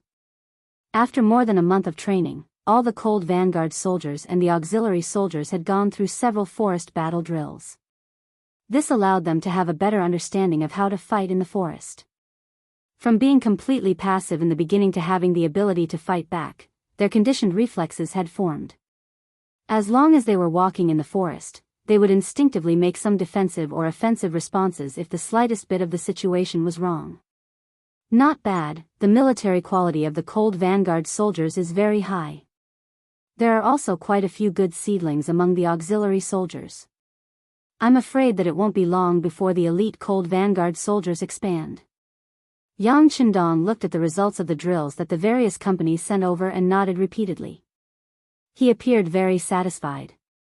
Seeing that Yang Qindong was in a good mood, Hu Mang, who was at the side, hurriedly handed over the report card about the temporary auxiliary soldier studies. Young master, take a look at this. Oh. It's the results of the temporary auxiliary soldiers. Not bad, there are actually so many who can score 60 points. Very good, very good. Looking at the results, although the knowledge tested was only for the second grade of elementary school, it was already very difficult to score a passing score. This at least meant that the literacy class was successful. Yes, not only did the political committee work hard, even the two madams put in a lot of effort. Some of them are already qualified to be temporary auxiliary soldiers and are even close to the standard of the cold vanguard soldiers. Now, their loyalty is still to be tested. Tiger's Mane reported everything he knew to Yang Qindong. Loyalty is indeed a problem. No matter how strong a person is, no matter how strong a soldier is, without loyalty, the stronger they are, the easier it is for them to betray their master. Tell the political committee to pay special attention to this test. Yang Qindong nodded in agreement. Yes, young master is right. These people haven't been to Resin City, so it's not easy to do some work. After all, we can't be sure if there are spies from other parties. Now isn't the time to announce young master's identity. Tiger's Mane said in a troubled tone. The soldiers who joined the army in Resin City usually didn't have to worry too much about their loyalty. Other things aside, just the changes that could be seen with one's eyes were enough to let everyone know who to follow in order to live a good life. When they and their families lived a good life and didn't have to worry about food and drink, they would have to think about who brought all this to them. Why would they need to worry about loyalty? When someone mentioned that they had to join the army to protect their home and the fruits of victory from being violated by others, the number of people who joined the army had already reached 90%. In addition to the benefits a soldier could enjoy, it was enough to feed a family of 5 without having to worry about food and water. Once they reached a certain age and needed to retire from active service, they would be given jobs that others envied. Even those who were injured on the battlefield would be in high demand once they returned home. With all these benefits, why would they need to worry about the lack of manpower? Why would he need to worry that these people would have any rebellious thoughts and intentions? However, it was different in the territory of the Great Ming Dynasty. There were some people whose backgrounds weren't even clear. Even if one tried to brainwash these people, they wouldn't be able to meet the best requirements. If they were allowed to understand too much about these people, they would be exposed even more. If Yang Qindong's identity was exposed because of this, wouldn't there be a huge problem? At the very least, the safety of his family in the capital became the most important thing to worry about. We still need to seriously investigate their backgrounds. For those who we can't be completely sure of, we can consider persuading them to leave the ranks of temporary auxiliary soldiers. In short, if there is a trace of uncertainty, we can't use them, let alone use them. Yang Chendong nodded. How could he not know what the consequences would be if his current identity was exposed? At that time, even if he didn't rebel, others would say that he had rebelled. Why didn't he just become a subject of the great Ming dynasty? Why did he suddenly raise so many soldiers? If he really became a Sima Zhao, everyone would know about it. However, many times, what one feared would happen. Just as Yang Chendong and Tiger's Mane were discussing the loyalty of the temporary auxiliary soldiers, the deputy director of the security bureau, Yang San, hurriedly came looking for them. Panting, Yang San's appearance gave Yang Chendong a very bad feeling. Normally, Yang San's physical fitness was not bad. Under normal circumstances, even if he ran 10 kilometers, he would not be so out of breath. However, now that he was acting like this, it could only mean one thing. Something big must have happened. Young master, things are not good. One of our auxiliary soldiers has been captured. As expected, just as Yang San steadied himself, a very bad news came out of his mouth. What exactly happened? Yang Chendong asked with an unfriendly expression. It's like this. Yang San then gave a short report of what had happened. The person who was captured was called Lu Jian. He was a platoon leader in the auxiliary battalion who had just been promoted not long ago. He was a soldier from Mount Qishan on Ryukyu Island. His family had been in Mount Qishan for generations, so his background was very clean. In addition, he was very motivated and learned everything quickly. It didn't take long for him to become the squad leader of the auxiliary battalion. A while ago, because of his good performance, he was promoted to platoon leader of the auxiliary battalion. Under normal circumstances, those who could become platoon leader of the auxiliary battalion were qualified to enter the cold front. All they lacked was an opportunity to be tested. This time, during the training of the auxiliary battalion in the jungle battle, Lu Jian's performance was very outstanding. After the training results reached the standard, the battalion commander gave everyone a day off and allowed them to enter the nearby Gaozhou prefecture for a stroll. Lu Jian also took a day off and entered the city with his 5 comrades. This was also one of the military rules. Soldiers were not allowed to enter the city alone to prevent accidents from happening. Once the 5 of them were together, they could more or less take care of each other if anything happened. The chances of accidents happening were reduced to the lowest. Originally, Lu Jian and his group had been together since they entered the city. However, when they came across a rouge shop, Lu Jian thought that he should buy some things for his newly married wife in Mount Qishan. He also heard that the quality of the things in the Central Plains were very good, so he wanted to go in and take a look. However, his other comrades rejected his idea. They all laughed and said that this rouge shop was only for women. It was embarrassing for a man to go in. The others were not willing to go with him, so Lu Jian entered the rouge shop called Song's Rouge Shop alone and asked the other 4 to wait outside for a while. However, once he went in, there was no news of him. It was not until more than 15 minutes later that his 4 comrades felt that something was wrong. They went in together, but they didn't see Lu Jian inside.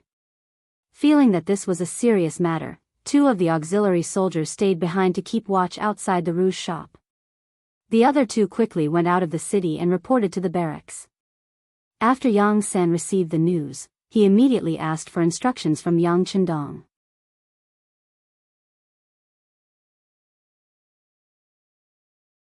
Chapter 419. Young Master, platoon leader Lu Jian is an auxiliary soldier who joined from Qishan. He knows a lot of things. If anything happens to him, I'm afraid the consequences will be unthinkable. After Yang San finished speaking, he reminded him softly. Tiger's Mane's expression was also nervous, as if he was afraid that Yang Chendong didn't understand. He added, Young Master, to be able to become a platoon leader of an auxiliary soldier, he basically knows your true identity. I know. Yang Chendong nodded heavily. But you shouldn't underestimate our soldiers. Since he can become a platoon leader, I'm sure that soldier Lu Jian is a person with a strong will. We must all have confidence. Of course, just in case, they had to find the person, and the sooner the better. How about this, let's enter the city and see who has the guts to capture our people. After he finished speaking, Yang Chendong's eyes were already spitting out cold flames of anger. It could be seen that he was really angry this time. This wasn't as simple as capturing his people. The person behind the scenes probably wanted to know the true strength of the mercenaries. Young master, tell others that you're sick. When Tiger's Mane heard that Yang Chendong was going to personally go, he said worriedly, besides, to find someone, young master doesn't need to do it himself. I can go. You can't, at least not now. Yang Chendong shook his head decisively. It wasn't that he didn't trust Tiger's Mane, but Tiger's Mane's identity to the outside world was only his own servant. He didn't have any official position. If he went like this, it would be very inconvenient. He wasn't. Even if he didn't have the identity of an imperial envoy, he was still a loyal duke of the great Ming dynasty. Even if this title was given by Dai Zong and some people in the southern Ming dynasty didn't recognize it, he still had the identity of a loyal duke. As for telling others that he was sick, it was very simple. He just had to appear weak. It was also a good opportunity to see how those who wanted to harm him would react when they saw him like this.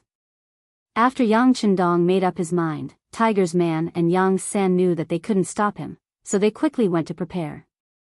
Since they even dared to capture auxiliary soldiers, they had to be prepared to fall out with them at any time. This time, they couldn't bring fewer soldiers into the city. Gaozhou Prefecture. There was an inconspicuous courtyard in the city.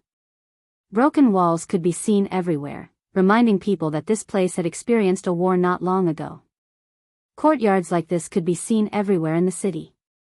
After the Huang bandit army raided Gaozhou Prefecture twice, this place had long been emptied out. No one knew where the original owner had gone. This ownerless courtyard had now become the place where the embroidered uniform guards worked. Before this, Wei Guang had arranged for people to dig a cellar here. Thus, Lu Jian's kidnapping wasn't a coincidence.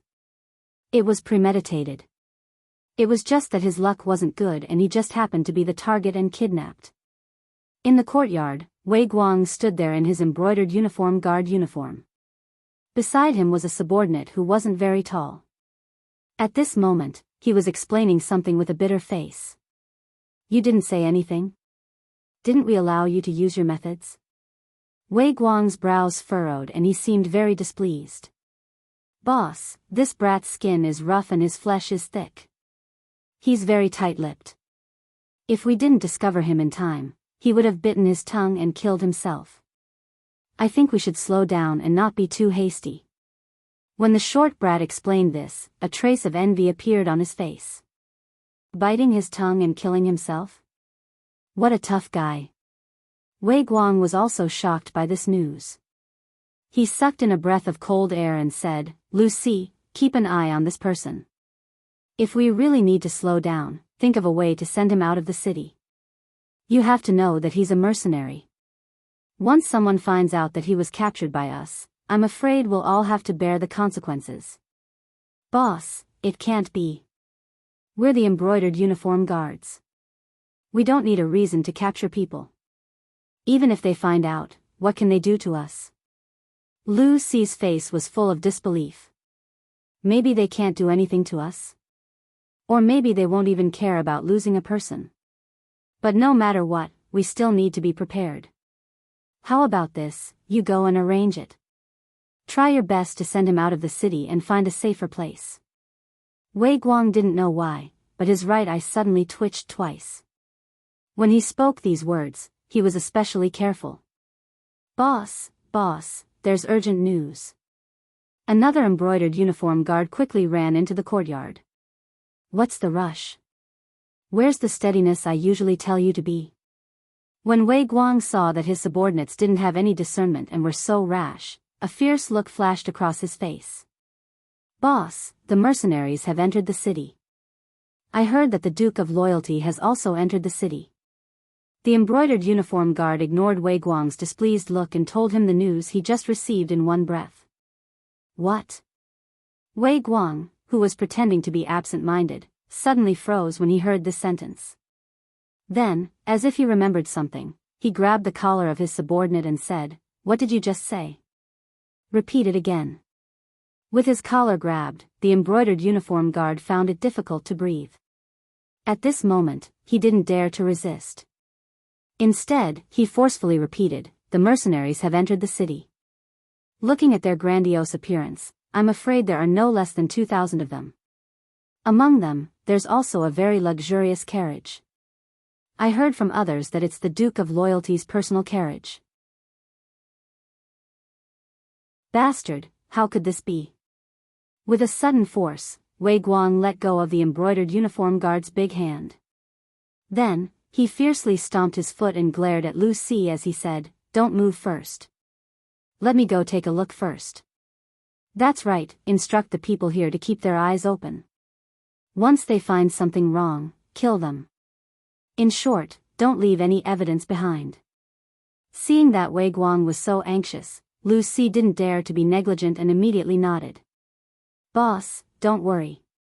Once something goes wrong, we'll kill them to silence them. The dead tell no tales." "Very good, let's go." Seeing that his subordinates understood his meaning, Wei Guang didn't want to stay here any longer.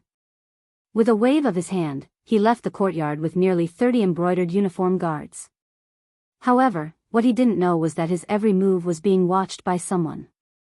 On the roof of a courtyard that was almost a street away, someone was using a high-powered telescope to see everything that was happening.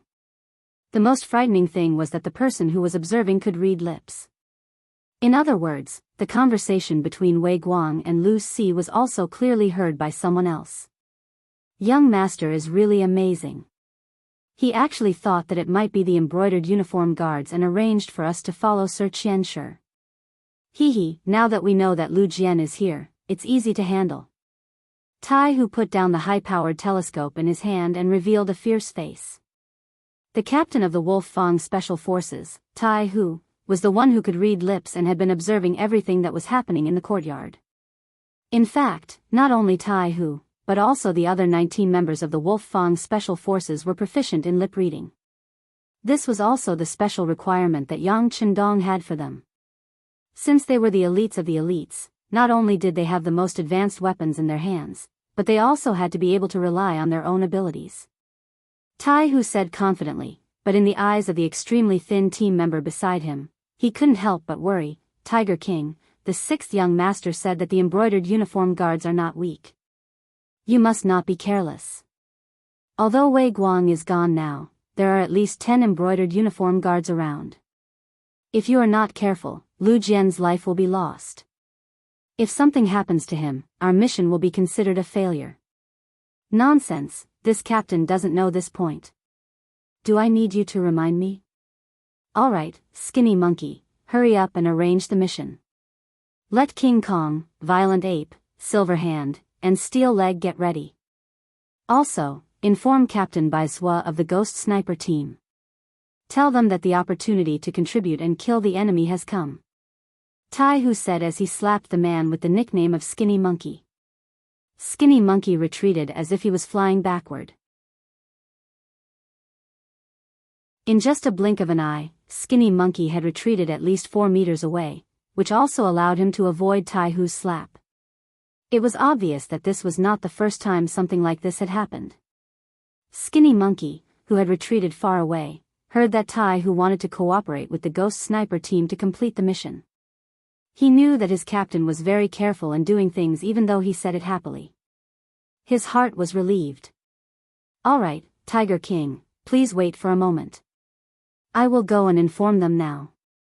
Skinny Monkey, who had finished speaking, disappeared from the roof after a few ups and downs. It gave people the feeling that he was moving so fast that it was as if he was teleporting. Gaozhou Prefecture Government Compound. This place was completely surrounded by the mercenaries. Among them, there were a few Ming soldiers who were unwilling to submit and wanted to resist. Following that, they were showered with blows from the mercenaries. They thought that they were strong, but when faced with the angry elite Ling Feng, they were no different from children facing adults. What are you doing? What are you doing? Are you trying to rebel? The sudden attack caught the Ming army off guard. A few of the centurions of the Ming army shouted aggressively, wanting to use their power to suppress the enemy. Bang bang bang bang. What greeted this voice was a few powerful fists. The centurions who were shouting just now were soon swollen like pigs. Even when they spoke, their voices were no longer as clear and precise. What's going on? Everyone stop. The commotion here quickly attracted the attention of others. Following that, a loud shout was heard. General Yu Guang, who was fully clad in armor, appeared. When he saw that the people who were beaten up were all his subordinates, even the whiskers on his lips could not help but tremble a few times. Who was the one who attacked just now? Who was it? Stand out if you have the guts.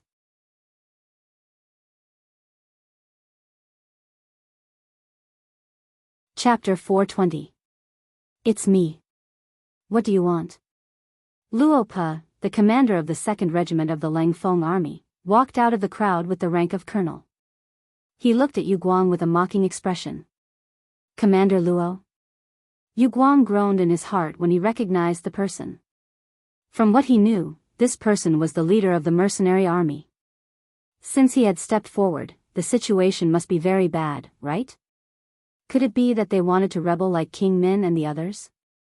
Yu Guang's expression changed again and again when he had this thought. He knew the strength of the mercenary army. They had fought side by side before. At that time, he felt happy to have such an ally and fought to his heart's content. However, when this person became his opponent, he felt the same pressure on his shoulders. Yu Guang's expression changed again and his aura weakened. When the other Ming soldiers saw this, they couldn't help but lower their heads. Even their commander was about to give in. They didn't know what to do next. As the saying goes, a single soldier can bear the brunt of the enemy, but a whole nest of generals can bear the brunt of the enemy. Yu Guang didn't dare to say anything else. Luo Pe snorted coldly, then glanced at the Ming army in front of him and said, "All soldiers, listen to my orders. If anyone dares to resist, beat him up first. If anyone dares to resist with weapons, we will let them have a taste of bullets." Yes. The Lang Feng members standing behind Luo Pe replied in unison. Their aura was truly like a landslide or a tsunami. Okay, 1 battalion will follow me in. The rest will stay outside. Without orders, no one is allowed to leave. After giving the order, Luo Pe strode into the government office. Wherever he went, the Ming soldiers who were originally blocking his way would all move out of his way, afraid that they would provoke him and get beaten up for nothing. Yu Guang originally wanted to stop Luo Pe, but when he saw the murderous aura in his eyes, his legs went soft. He didn't doubt that if he dared to block him, Luo Pe would really kill him. Wasn't Zhaoqing's general, Jia Ping, killed by Yang Qindong? After the incident, the imperial court did not say anything. Could it be that his life was more valuable than others? Yu Guang unconsciously retreated. The other Ming soldiers also retreated with him. It was not until they reached the gates of the inner courtyard that a shout came from behind them. Only then did the Ming soldiers, whose morale was already extremely low, stop. What's going on? What are you all doing? The voice behind Yu Guang was like the sound of nature to him, causing him to involuntarily stop in his tracks. Following which, he quickly turned around. General Ma, the mercenaries suddenly surrounded our magistrate's office. This general tried to reason with them, but they actually attacked us. General, please uphold justice for our brothers. General, please make the decision. The other Ming soldiers followed suit, looking as if they had been greatly wronged. Useless. When Ma Wei saw that Yu Guang only knew how to complain, he couldn't help but feel angry. He thought to himself, if they can attack, can't you guys fight back? However, he naturally couldn't say such words. After all, the mercenaries were considered allies. Moreover, he still wanted to recruit them for his own use. If he really said such words, it would be impossible to recruit them. But no matter what kind of plan he had in mind, since the mercenaries had come knocking on his door, he still had to show his toughness. Otherwise, wouldn't he be looked down upon by others? After softly reprimanding Yu Guang, Ma Wei's gaze landed on Luo Pa. Following which, he sneered, "Isn't this Commander Luo? What's going on? What happened to provoke you to bring an army to surround my magistrate's office? If you can't give me an explanation for this matter, even if you are mercenaries, you will still have to pay the price." Looking at Luo Pa, who was chatting enthusiastically with everyone a while ago, General Ma Wei put down his pride.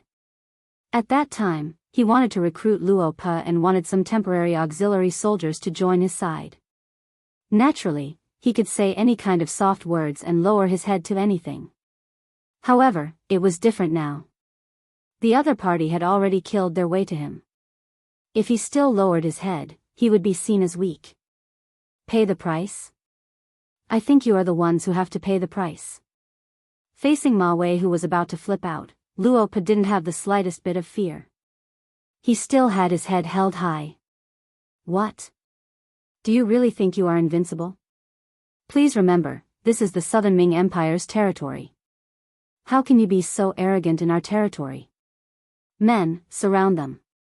Ma Wei saw that Luo Pa still didn't give up even after he had stepped forward. He immediately became angry. No matter what, he was still a general of the Guangdong Guards, a dignified third-grade military general. Since he didn't give him any face, so what if he fought to the death?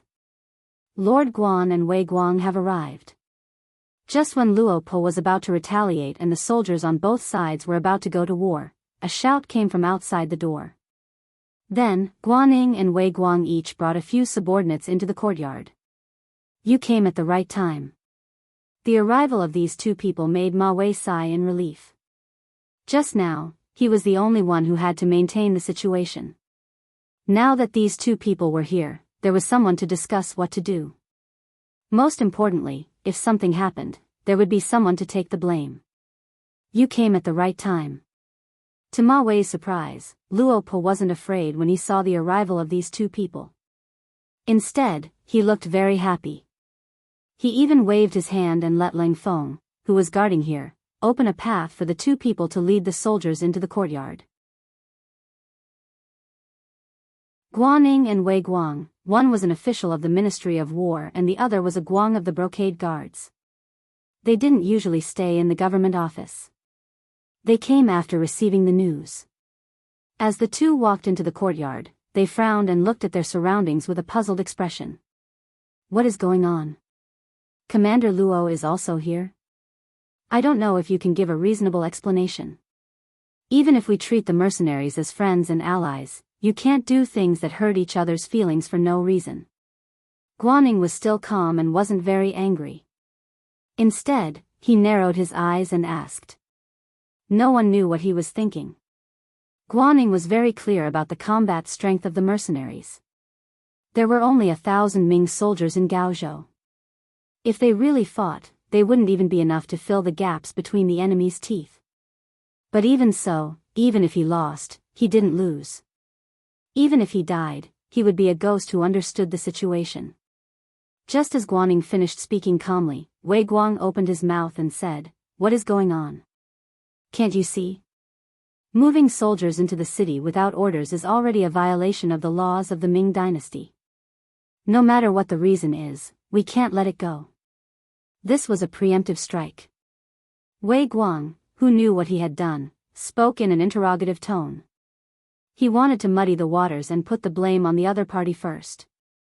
In this way, he would have the initiative in his hands. When Guaning heard Wei Guang's words, he frowned. This was clearly putting the blame on them. Wouldn't this be forcing the mercenaries to do something extreme? If this was the case, no one present would be in a good mood.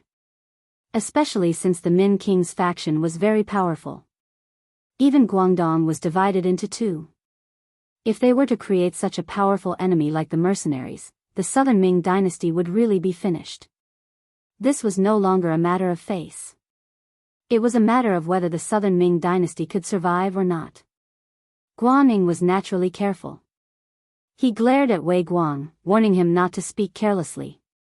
Then, he looked towards Luo Pe and said, Commander Luo, this official believes that there must be a reason for you to come here and mobilize so many people.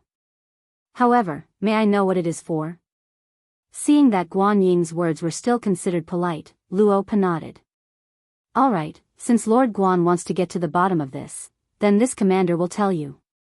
Just over 2 hours ago, one of our mercenary soldiers went missing in the city.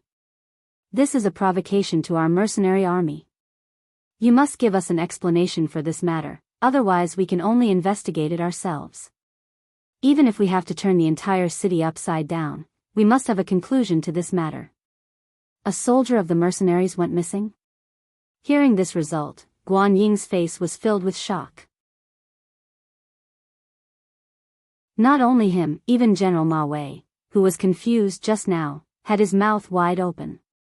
He stood there with an incredulous expression. Wei Guang's heart skipped a beat. His guess was right. These people came for Lu Jian. However, he didn't expect that they would mobilize so many people just because one person went missing. Presumably, that person must know a lot of secrets. As long as he could get through this hurdle, he would be able to obtain first-hand information about the mercenaries. Looking at it this way, all the risks were worth it.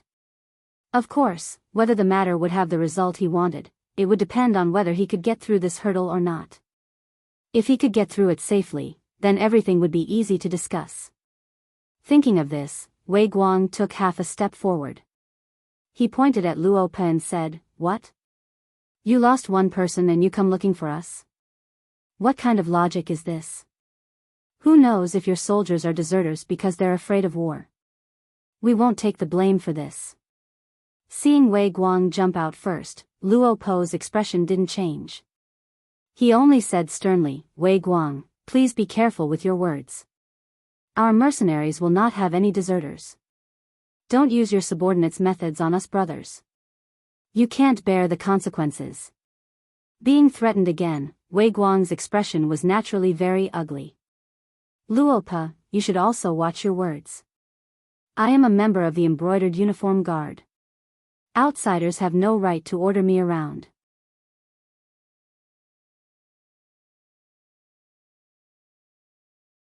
Chapter 421. Everyone, please don't get angry. Guan Yingyan saw that Wei Guang's tone was not friendly. He was afraid that if this continued, the two sides would fight before the matter was cleared up. If that happened, the truth would never be revealed. Therefore, he stood up and wanted to be a peacemaker. Commander Luo, Wei Guang's attitude may not be very good, but what he said is the truth. You want to search the entire city for one missing person. Isn't this too much?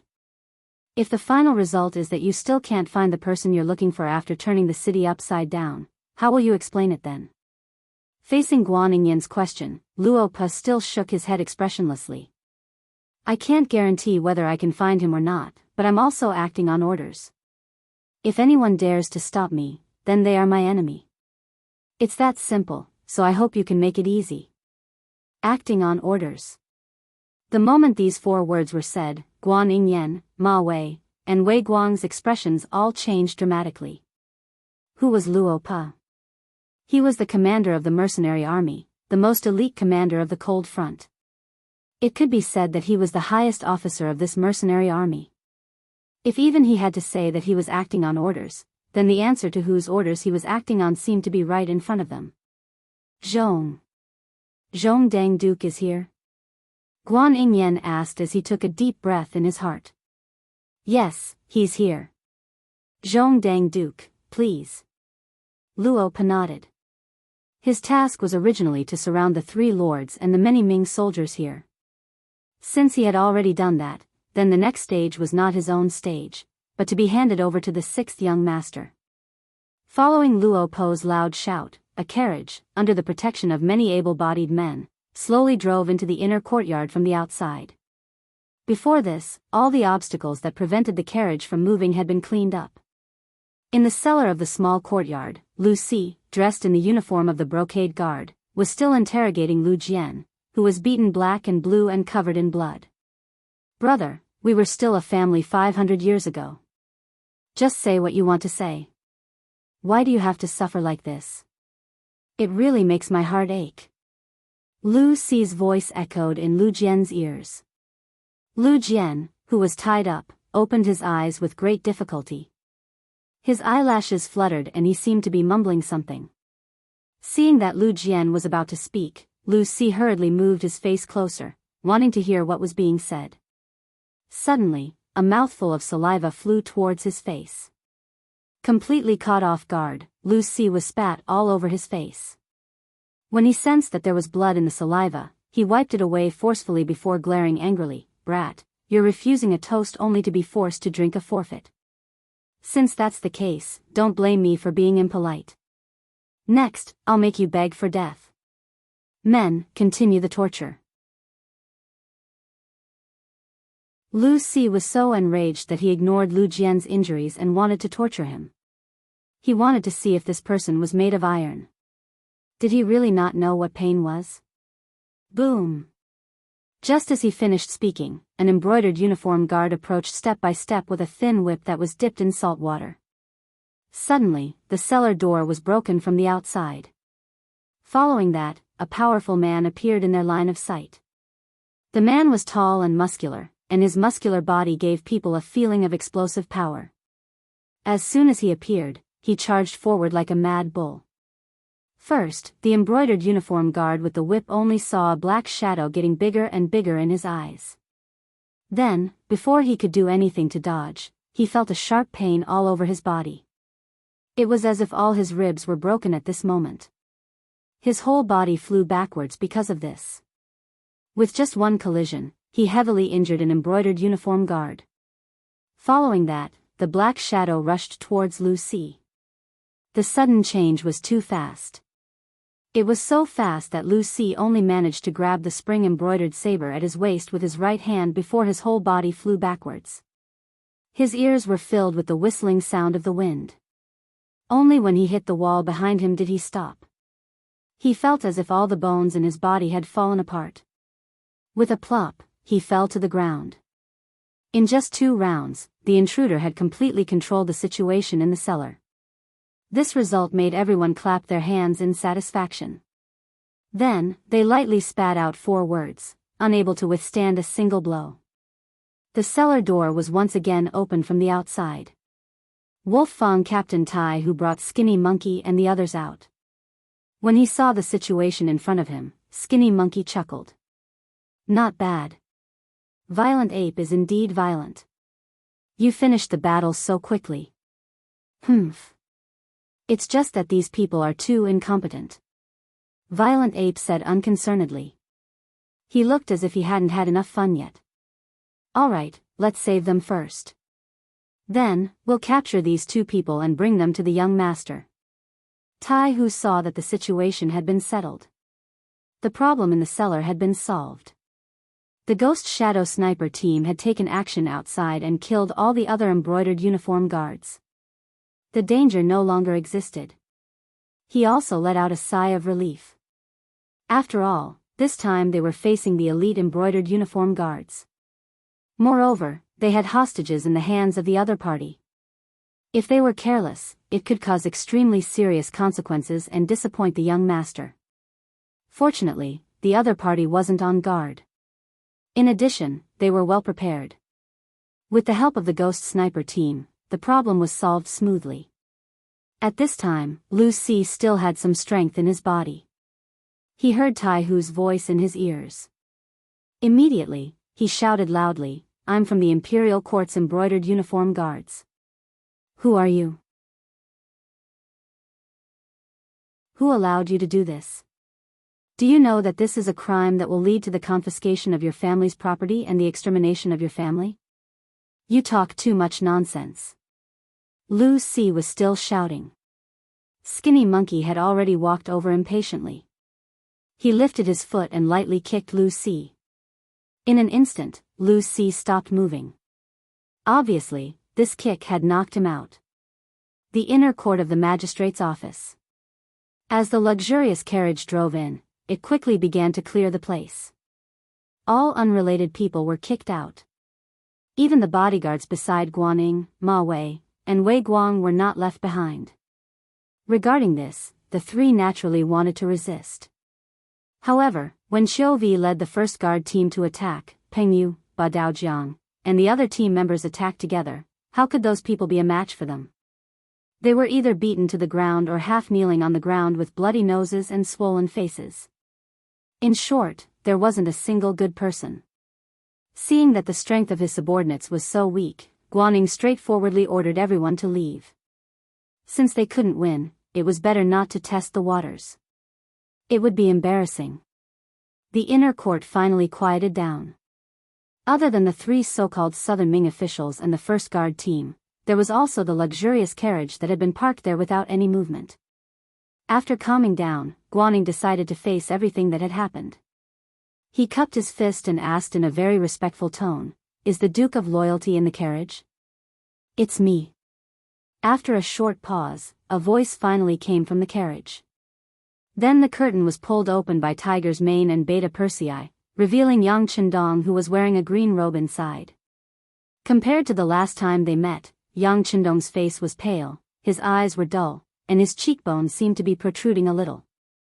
It was as if he had completely changed into a different person. He was much older. "Duke of Loyalty? What's going on? Why are you so sick?" Seeing Yang Qindong's appearance, Guaning was really shocked. He asked in disbelief. "Hee, I was careless. I was poisoned a while ago. Fortunately, God blessed me. The mercenaries sent me a divine pill to detoxify the poison.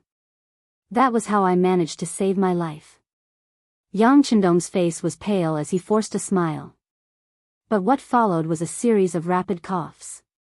It gave people the feeling that he had tuberculosis and would die from coughing at any time. Yang Qindong's appearance naturally shocked Guaning and Ma Wei. At first, they thought that he was looking for an excuse to not meet them because he was sick. But after a long time, they couldn't help but have all kinds of guesses. But in the end, they didn't expect his condition to be so serious. It looked as if he would die at any time. On the other hand, Wei Guang's expression didn't change. On the contrary, he was secretly delighted. What was going on? He probably had the clearest judgment in his heart. This time, he came to Gaozhou Prefecture to see how Yang Qindong's condition was. He didn't expect that after not getting an answer for a long time, he would see hope when he thought there was no hope. Just by looking at it, the Duke of Loyalty was indeed seriously injured. It was the result of Su Maner's attack. But what Wei Guang didn't expect was that if she attacked, he should be dead. How could he still be alive? Could it be that it was like what was said just now, that it was a divine antidote sent by the mercenaries? If that was the case, how many good things did the mercenaries have that they didn't take out? While Wei Guang was still pondering over the crux of the matter, Yang Qindong had already opened his mouth once again. "Sirs, this time the mercenaries had no choice but to act. As you all know, the mercenaries are very protective of their people. Anyone who dares to provoke them will not have a good ending. Now that a person has gone missing, and I heard that it's an officer, it's reasonable that they would be angry. How about this? I will be the middleman and give everyone a chance. If anyone is the one who captured him, stand up and ask for forgiveness now. I can even consider interceding for him. Maybe he can still live. This way, everyone won't be affected. How about it?" As if he forced himself to say these words, Yang Qindong sat in the carriage and panted heavily. Tiger's Mane, who was waiting on him at the side, was anxious. Just a moment ago, the young master was still talking and laughing with them. How long had it been? How could his illness be so serious? This didn't seem like an act. How could an act be so realistic?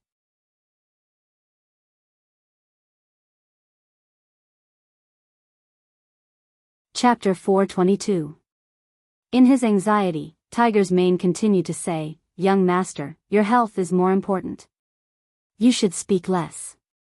Cough, young master, I don't want to come out sick, but the bigger picture is more important. I really don't want to see any conflict between the mercenary army and the great Ming dynasty." Yang Chendong struggled to say these words, and then he coughed heavily. Okay, young master, we understand. We understand. They also heard it. Tiger's mane nodded repeatedly, then suddenly turned around and looked at Guaning, Ma Wei, and Wei Guang. He said, "You all heard it clearly. The Duke said that whoever did it should stand up. Don't implicate others, and don't hurt the relationship between the mercenary army and the Great Ming Dynasty." Tiger's mane's words made Guaning and the other two look at each other. At least Guaning and Ma Wei didn't want to have any conflicts with the mercenary army, especially when the King of Min's faction was so rampant and crazily expanding. This elite army might be of great use. However, they really didn't know where the missing mercenary soldiers went. Duke of Loyalty and Courage, forgive me for speaking bluntly, but we really don't know where the mercenary soldiers went. How do you want us to hand them over? Is there a misunderstanding? Guaning said in a weak tone. That's right. Is there some misunderstanding? Ma Wei chimed in with an innocent look. I think this must be a misunderstanding. You guys are just trying to frame someone. Duke of Loyalty and Courage, we respect your contributions to the Southern Ming Dynasty, but you can't ignore us because of this. Let me tell you, this is disrespectful to the Southern Ming Dynasty. Wei Guang opened his mouth, and his tone was interrogative. His overbearing attitude was full of arrogance. Bang! Wei Guang, who was speaking, suddenly tilted his body, and then he half knelt on the ground. Then he clenched his teeth in pain, and cold sweat poured down. A gunshot was fired. The one who fired the shot was naturally Yang Chendong. He didn't seem to like the noise, or maybe he was angry that the other party called him Duke of Loyalty and Courage instead of Duke of Loyalty and Courage. In short, he had fired the gun. When the gunshot rang out, Guaning and Ma Wei were shocked.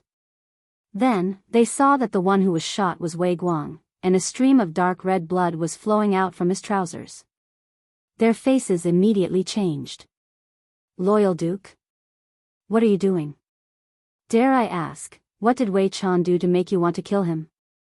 It was Ma Wei who asked. Then, Guaning also expressed his stance. Duke Zhongdan, no matter what it is, we can sit down and have a good talk. If you do this, I really can't explain it to the higher-ups. You've caused trouble. Guaning and Ma Wei had such an attitude because of Wei Guang's noble status. They were members of the embroidered uniform guards, and even they had to be courteous to them. Secondly, he was also considered an official of the imperial court. If he attacked an official for no reason, and did it in public, he would definitely be held accountable. Yang Chendong was no longer an imperial envoy. He no longer had the power to control the Southern Ming officials at any time. Got into trouble? Yes, I did get into trouble, but it's not me, it's him. Yang Chendong's voice rang out again. Tiger's mane, have they arrived? Bring them up. Yes, Tiger's mane replied. He turned around and saw Chiu Vi lightly nodding. Good, bring them up. Yang Chendong's calmness and Tiger's mane's unhurried manner fell into the eyes of Guaning, Ma Wei, and the kneeling Wei Guang, causing them to have a look of confusion. Only Ma Wei's heart involuntarily skipped a beat. Then, he shook his head forcefully.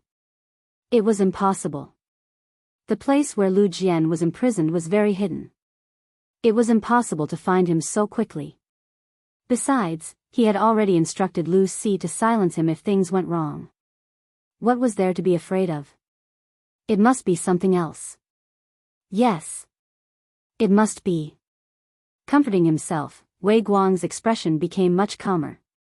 When he raised his head again, he had already recovered his initial calmness. However, all of this calmness instantly crumbled when he saw the people being escorted in. Lu Si, who was wearing a turquoise brocade robe, was escorted out.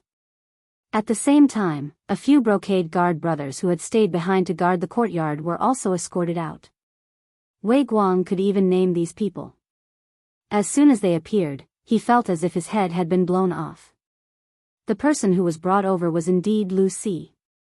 Originally, his head had been lowered, thinking that he was definitely going to die. However, when he raised his head and saw Wei Guang, who was wearing a large red python robe, a flying fish robe, a black gauze hat, a belt around his waist, and an embroidered spring saber at his waist, his originally dim and lifeless eyes instantly lit up. "Boss, save me, save me. They saved Lu Jian and killed a few of our brothers," Lu Xi's shouts continued, but at this time, everyone's gaze naturally fell on Wei Guang. Even Guaning and Ma Wei, who did not know what had happened before, understood at this moment what had happened. They also finally knew that someone had kidnapped the mercenary soldiers, and the mastermind behind this was Wei Guang. The soldiers were kidnapped. No wonder the mercenaries were so angry and mobilized so many people. At this moment, Guaning and Ma Wei seemed to understand the mercenaries' actions. However, their understanding was one thing, and they would definitely not express any opinions on this matter. The brocade guard was one of the most trusted subordinates of the emperor. How could others meddle with it? Even if they did something wrong, there would definitely be someone from above to vouch for them. It was not something that military officials of their level could interfere. Since they could not interfere, they could only stand aside and watch the show. From a certain point of view, Guaning and Ma Wei were even happy to see Wei Guang suffer. "Shut up." Hearing that Lu Xi's shouts had no intention of stopping, Wei Guang endured the gunshot wound on his leg and yelled loudly. Then, he looked at Yang Chendong in the luxurious carriage and said with a strong appearance, "That's right, we captured him. It was only because he violated the laws of the Ming Dynasty that we had to capture him. But you guys, why did you dare to kill the brothers of the brocade guard? Do you know how big of a crime this is?" Bang! Just as Wei Guang wanted to gain the upper hand by a show of strength and wanted to question Yang Chendong, another gunshot rang out. The unprepared Wei Guang's left leg was also shot. He was originally half kneeling, but now he was completely kneeling on both knees and became shorter. How bold, capturing a mercenary soldier for no reason and still daring to argue with reason. "You really deserve to be killed." Yang Chendong's face turned ashen. Perhaps it was because his body was too weak or because he was really angry, but his face gave people a terrifying feeling. When Yang Chendong said that he deserved to be killed, Tiger's mane nodded his head and nodded towards Ba Daojiang and Peng Yu of the first guard team. The two of them strode to the kneeling Wei Guang and lifted him into the air with one arm each. "Ah! What are you doing? What are you doing?" "I am the commander of the brocade guard, Qian Shi. I was personally appointed by the emperor. I am an official of the imperial court. You have no right to do anything to me, no." As if he felt something, Wei Guang struggled and shouted loudly, explaining the severity of the situation. "Deal with them one by one, from small to large, cough." Yang Chendong didn't pay attention to the shouting Wei Guang, but after saying this to Hu Mang, he leaned back, gasping, and his chest was constantly undulating at this moment. "Young master, you need to take care of your body." Hu Mang blurted out this sentence unconsciously. It seemed that Yang Chendong's acting was too good, and he was speaking from his own feelings. However, Guaning and Ma Wei, who were about to plead for leniency, shut their mouths when they heard this. Yang Chendong was sick like this. Logically speaking, he should be recuperating, but he still walked out. This showed how important this matter was. Wei Guang brought this upon himself. If they pleaded now, it would seem that this matter had something to do with them. But who knew if the angry Yang Chendong would take care of them as well? Since it was none of his business, he could just let it go. If there were any benefits to be gained from telling him, he could still take the risk and give it a try. But the people of the embroidered uniform guards had always been ungrateful. Even if they spoke up for him now, when they committed a crime in the future, they would not be lenient. If that was the case, why take the risk? No one spoke up for Wei Guang and the others. Tiger's mane was naturally more straightforward when it came to doing things. First, he and Beta Persei each took a machete. Then, they came in front of the ordinary embroidered uniform guards who were brought here.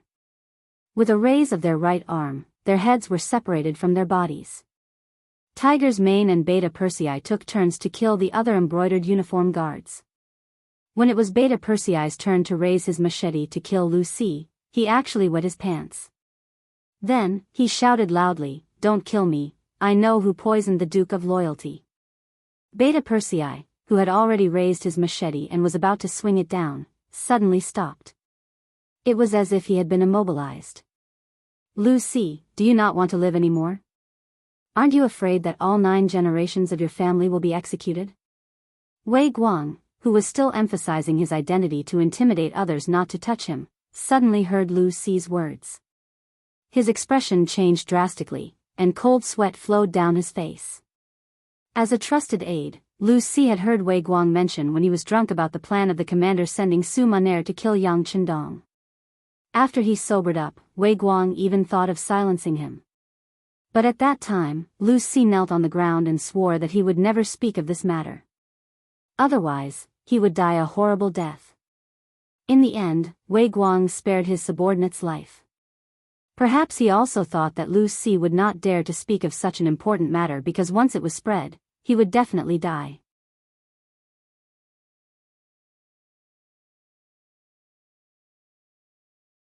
Chapter 423. But who would have thought that he would finally say it in front of so many people? The consequences would be unimaginable.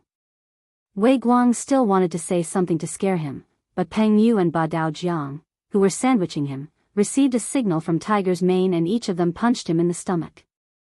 The intense pain made him shut his mouth immediately and groan in pain. Wei Guang did not speak, but Lu Si stood there and laughed loudly.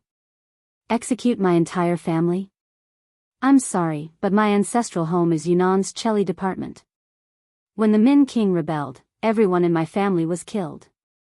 No one was spared, so I'm the only one left. What's there to be afraid of?" Lu Si seemed to be venting something. After shouting, he suddenly turned to look at the side of the carriage and fell to his knees. "This lowly one is Lu Si, serving in the brocade guard. I have done many heinous things. I know that I have sinned deeply. However, the heavens are virtuous. I want to turn over a new leaf and start anew. I hope that the Duke of Loyalty can give this lowly one a chance. The heavens are indeed benevolent. Tell me everything you know. As long as it's true, I'll let you live. I'll even give you enough money to live the rest of your life. But remember, don't try to bite me. Otherwise, don't blame my gun for not recognizing you." Cough, cough. Yang Chendong's voice slowly came out. Then, the carriage turned around and faced the direction where Lu Si knelt on the ground. As the carriage turned around, he gave a signal to Tiger's Mane. "Thank you, Duke of Loyalty, for your understanding," Lu Si said with a slightly emotional tone. He believed that since the Duke of Loyalty had made a promise in front of so many people, his life should be saved. With the thought of surviving a calamity, he raised his head and said loudly, "Loyal Duke, the people who wanted to take your life were the embroidered uniform guards. They were afraid that your contributions were too great and would endanger the Emperor, Puchi." Lu Si seemed to want to continue speaking, but a steel saber had already pierced through his back. The tip of the saber continued to drip blood after piercing through his chest. Lu Si used the last of his strength to look sideways. When he saw that the person who killed him was actually his superior, Wei Guang, there was a strong unwillingness in his eyes. After smacking his lips twice, he leaned back heavily with his eyes staring at the sky. He couldn't be more dead than he already was. The person who killed Lu Si was Wei Guang. Just now, for some reason, Peng Yu and Ba Dao Jiang, who were originally holding him down, suddenly loosened their grip, giving him a chance to catch his breath. Then, he heard Lu Si's voice. How could Wei Guang listen to him when he was telling the truth? Lu Si no longer had any relatives. Naturally, he was not afraid of being executed. However, his family members were all in Nanjing. If something really happened to them and he died, what about his family members? For his family, Wei Guang, who forced himself to take a breath, suddenly flew up and used the last trace of internal qi in his body to stab Lu Si, who was telling the truth, through his heart. Lu Si was finally dead. Although before he died, he said that it was the genie guards who killed Yang Chendong. Fortunately, he didn't say the real mastermind behind the scenes. Everything was delayed. Wei Guang let out a long sigh of relief in his heart. When he raised his head to look at Yang Chendong, his voice was fierce and resolute as he said, "That's right, I did it. I arranged for someone to poison you. I just didn't expect your life to be so tough that you still didn't die. But it doesn't matter. It seems that you only have half of your life left. You will spend the rest of your life in pain. In this way, my goal has been achieved. I have achieved it." After saying this, Wei Guang, who was laughing, suddenly put the spring embroidery saber across his neck, as if he was going to die. "Hurry up and take the saber." Yang Chendong shouted anxiously. But in the end, it was still too late. Without waiting for the others to do anything, the saber had already slit its owner's neck. Then, blood splattered. Wei Guang fell to the ground with a plop, without a trace of life or breath. Wei Guang had committed suicide. This scene made Guaning and Ma Wei's hearts jump. The change in front of their eyes was so fast that it was completely out of their expectations. However, they quickly calmed down and thought through everything. For Guaning, he even had a draft in his mind on how he was going to report today's matter to the court. It was nothing more than Wei Guang, who was jealous of the Duke of Loyalty's contributions, sending people to poison him. Then, seeing that he didn't die, he sent people to capture the mercenary soldiers, wanting to know how deeply the Duke of Loyalty had been poisoned.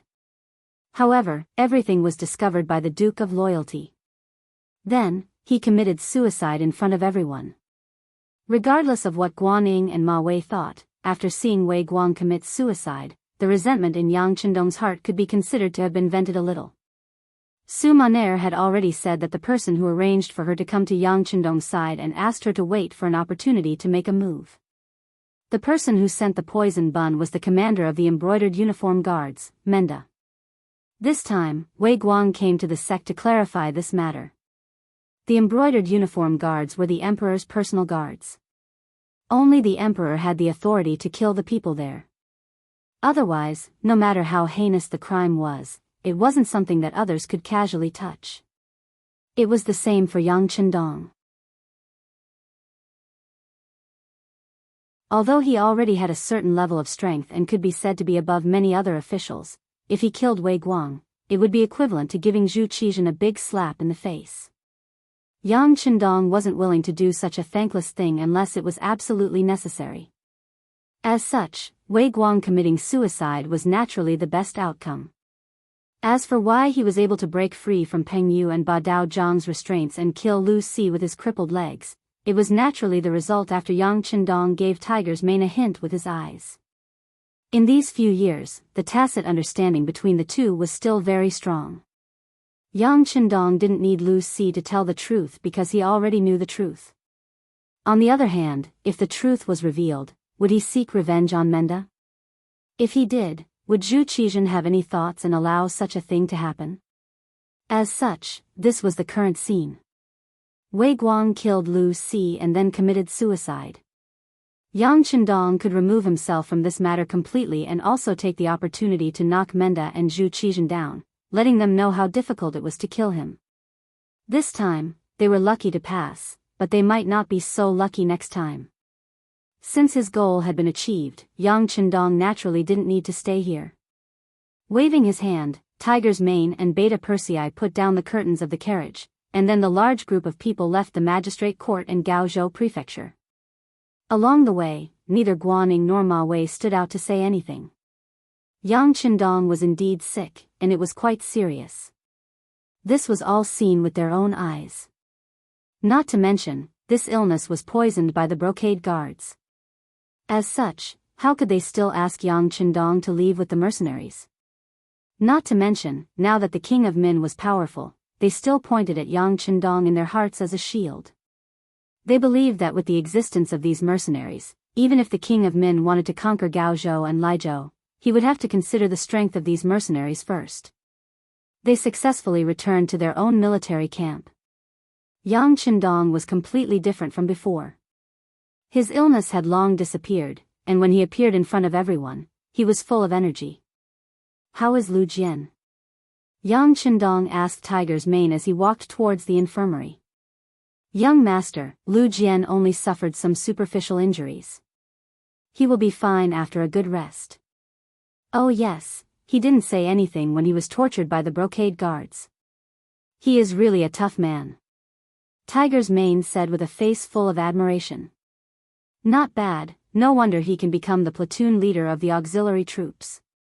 Tell him that after he recovers, let him report to the Cold Front Regiment. He has already passed the loyalty test." Yang Chendong nodded satisfactorily, then opened the tent of the infirmary. He saw Lu Jian, who had already fainted, but his facial features still gave off a sense of determination. Looking at Lu Jian, who was almost covered in wounds, Yang Chendong sighed and said, "Look, this is our warrior. How brave and tenacious. This is a true man. Tell all the Cold Front Regiment and auxiliary troops to learn from Lu Jian. Also, give Lu Jian a silver medal. This is the reward he deserves." Hearing about the silver medal, Tiger's Mane nodded heavily. "That is indeed the case. I will pass down the young master's order immediately." At this moment, Lu Jian was still in a coma. However, if he woke up and heard these words, he would definitely be extremely excited. One must know that the military medal not only represented personal glory, but it could also be converted into cash when faced with difficulties. This was set by Yang Chendong before he announced the medal system. This was because he was afraid that the country's heroes would face difficulties one day. If that really happened, a high-grade medal could be exchanged for a large amount of silver, enough to solve most problems and difficulties. 1451 AD, late July. After more than 10 days of bumpy travel, Kuang Yi, the southern Ming crown prince and minister of war, finally arrived at Gaozhou prefecture of Guangdong. The reason why it was a few turns was because some of the cities from Nanjing to here were already occupied by the king of Min. He had to change his route several times along the way. Kuang Ye's entry into Gaozhou prefecture was a secret. Even his journey was very secretive. No one knew if the king of Min had placed any spies in southern Ming. If the route was made public, who knew how many times he would have to face assassination? It was even uncertain if he could safely reach Gaozhou prefecture. Because it was hidden, when Kuang Yi suddenly appeared in Gaozhou prefecture, it really shocked Guan Ying and Ma Wei.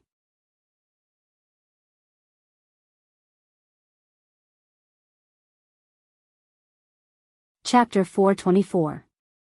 The journey was too long, and the journey was not peaceful. The news that Kuang Yi had regained his power and was promoted half a rank hadn't reached here yet. So when he saw Kuang Yi appear, Guan Ying's face was full of shock. His first feeling was that his teacher had been kicked out of the capital by Yingzong. "Greetings, Lord Kuang." Ma Wei also broke out in a cold sweat. He also didn't know what had happened to this old minister recently. However, since he was here, he still had to be respectful. After leaving here, he would immediately send someone to the capital to find out more about Kuang Yi. Kuang Ye's eyes fell on the two's expressions. This old man who was over 60 years old was extremely wise and farsighted. With a single glance, he saw through the two's thoughts. Chuckling, he said, "Generals, there is no need to be surprised. This old man came to Gaozhou prefecture under the emperor's orders." "Oh, right. The emperor empathized with my loyalty and bravery and specially conferred me the title of Grand Tutor to the Crown Prince." Guaningma became excited when he heard the Crown Prince's words. He clasped his hands and said, "Congratulations, teacher." "Congratulations, Lord Kuang." Ma Wei also quickly changed the way he addressed Kuang Yi. He no longer called him Lord Kuang like before, but Minister Kuang. "Congratulations to you too." Kuang Ye's wrinkled face smiled. He had seen Ma Wei's performance just now. His attitude towards these people was only perfunctory. Firstly, this was not a direct descendant that he had nurtured, and secondly, the other party was the commander of the Guangdong Guards, a martial official of the 3 ranks. If he was too close to the other party, once this news reached the court and reached the emperor's ears, who knew what kind of adverse effects it would bring? Maintaining a certain distance and only maintaining the relationship of a superior and subordinate was how an evergreen official should behave. Teacher, something happened a few days ago. I have secretly reported it to the imperial court, but I don't think you know about it. After the pleasantries, Guaning said carefully. What is it? Kuang Yi had a bad feeling when he heard that Guaning had secretly reported it to the imperial court. He knew that ordinary small matters couldn't be reported, especially when the situation was so unstable. Trivial matters couldn't be reported. He also understood Guan Ying's character. Guaning was farsighted and would not be entangled over such a small matter. Now that Guaning had brought it up in such a serious manner, it could not be anything good. Teacher, Wei Guang of the Imperial Court's brocade guard has died. He committed suicide in front of us. The reason for his death was. Although he didn't know why Kuang Yi was here, given the current situation, if the Minister of War didn't stay in the capital to organize and command the army, but instead came to Gaozhou, a place that seemed like it was about to be abandoned, something big must have happened. Based on his analysis and intuition, Guaning believed that it had something to do with Yang Qindong and the mercenaries. Therefore, he first told him about Yang Qindong being poisoned. Guaning was indeed capable. At the very least, he had good foresight. After he finished speaking, he saw the shock on Kuang Ye's face. Wait, what did you say? Was the Duke of Loyalty poisoned? Wei Guang even admitted that he did it. Well, Minister, you must be tired from traveling so far. I will go arrange for a banquet. When Ma Wei heard this, his expression changed again and again. He felt that the teacher and disciple had something important to talk about.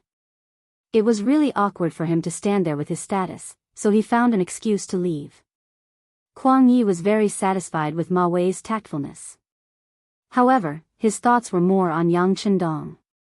Guaning, how is the Duke of Loyalty? Not too good. I took a look at him that day. His complexion was not good, and his body was very weak, Guaning answered honestly. Aya, what should we do? Hearing that Yang Qindong's body was in such a bad state, Kuang Ye's expression was full of hatred. He had seen Yang Qindong countless times. This kind of young man seemed to always have an inexhaustible amount of energy. Even a small illness would not affect his body. However, from Guan Ying's description, he seemed to be like a lamp that had run out of oil. One could imagine how severe the poison was. Thinking that the Southern Ming Empire's hopes were mostly placed on Yang Qindong, if something really happened to him, there would be no link between the Southern Ming Empire and the mercenary army. For the current situation, it was definitely not a good thing. He said angrily, what do the imperial bodyguards want to do? Get rid of the donkey after it has outlived its usefulness? Wei Guang alone would not have such ability and courage. There must be someone behind him. However, they did not think about it. If something really happened to Yang Qindong, who would be able to quell the Min King's rebellion? The person behind this is really. At this point, Kuang Yi stopped talking because he suddenly thought of the person behind the Imperial Secret Service. For a big matter like dealing with Yang Qindong, without that person's permission, normal people would not have the guts to act on their own. Could it be that this was really his intention? Once the thought appeared in his mind, it could not be dismissed. Thinking about it carefully, that person did have a reason to act. Yang Qindong was ultimately too young and so capable. The existence of such a person was originally a huge threat and pressure. The emperor was still young, but once he grew old and that person was still alive, would his descendants be able to suppress Yang Qindong? If they could not, what would happen? What Yang Qindong lacked now was experience and enough merit. However, he was still young. Once he was given enough power, these could be made up for. Once he had everything he needed, it would be even more difficult to control him. This led to the poisoning incident after the Huang bandit army incident was over. It seemed to make more sense. There was another problem. If it was really his intention, why did he not tell him when he received the order to come this time?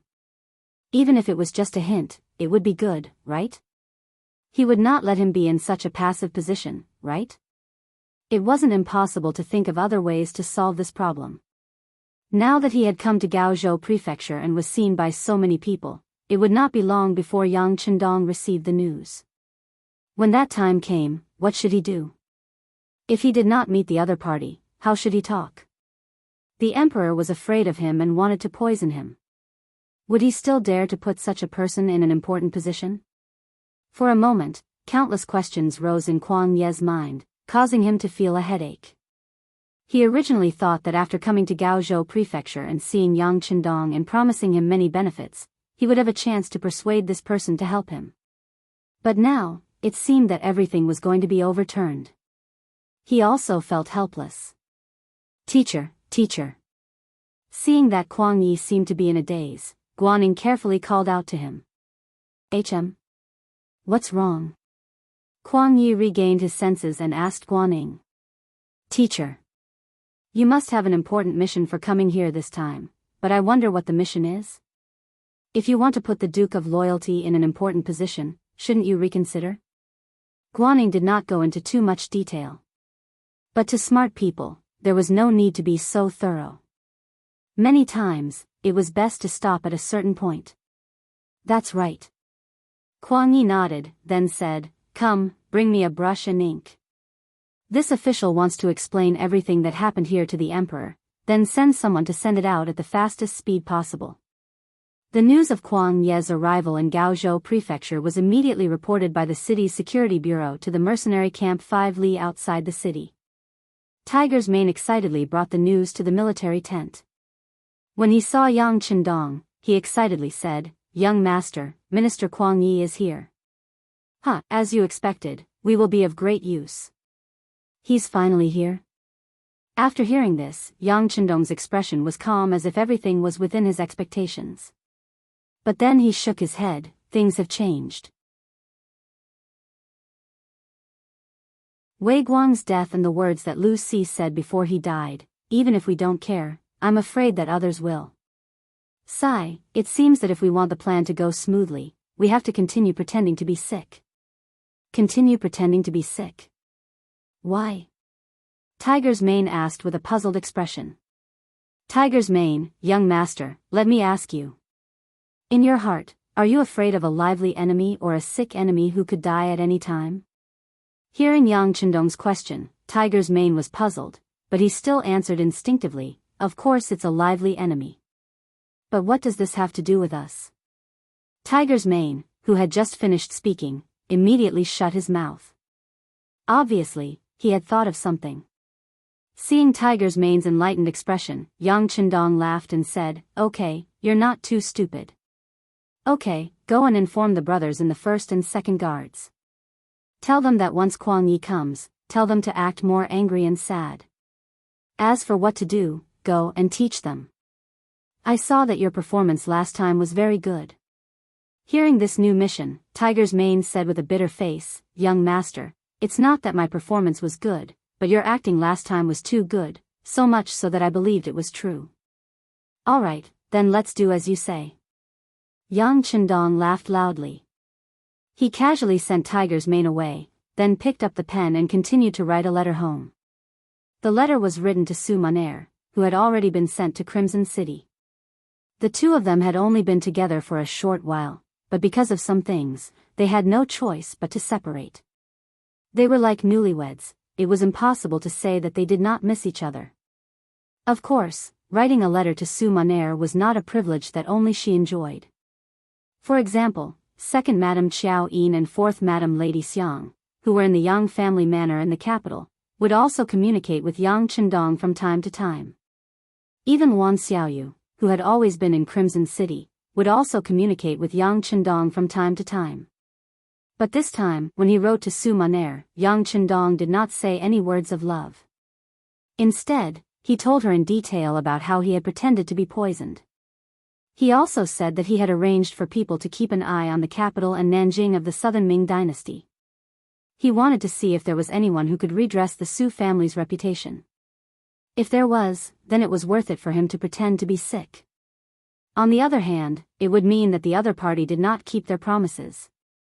Since that was the case, he would have to seek justice himself. You're tuning into the Carefree Valley YouTube channel. Don't forget to subscribe and join us on this journey to catch the most captivating stories.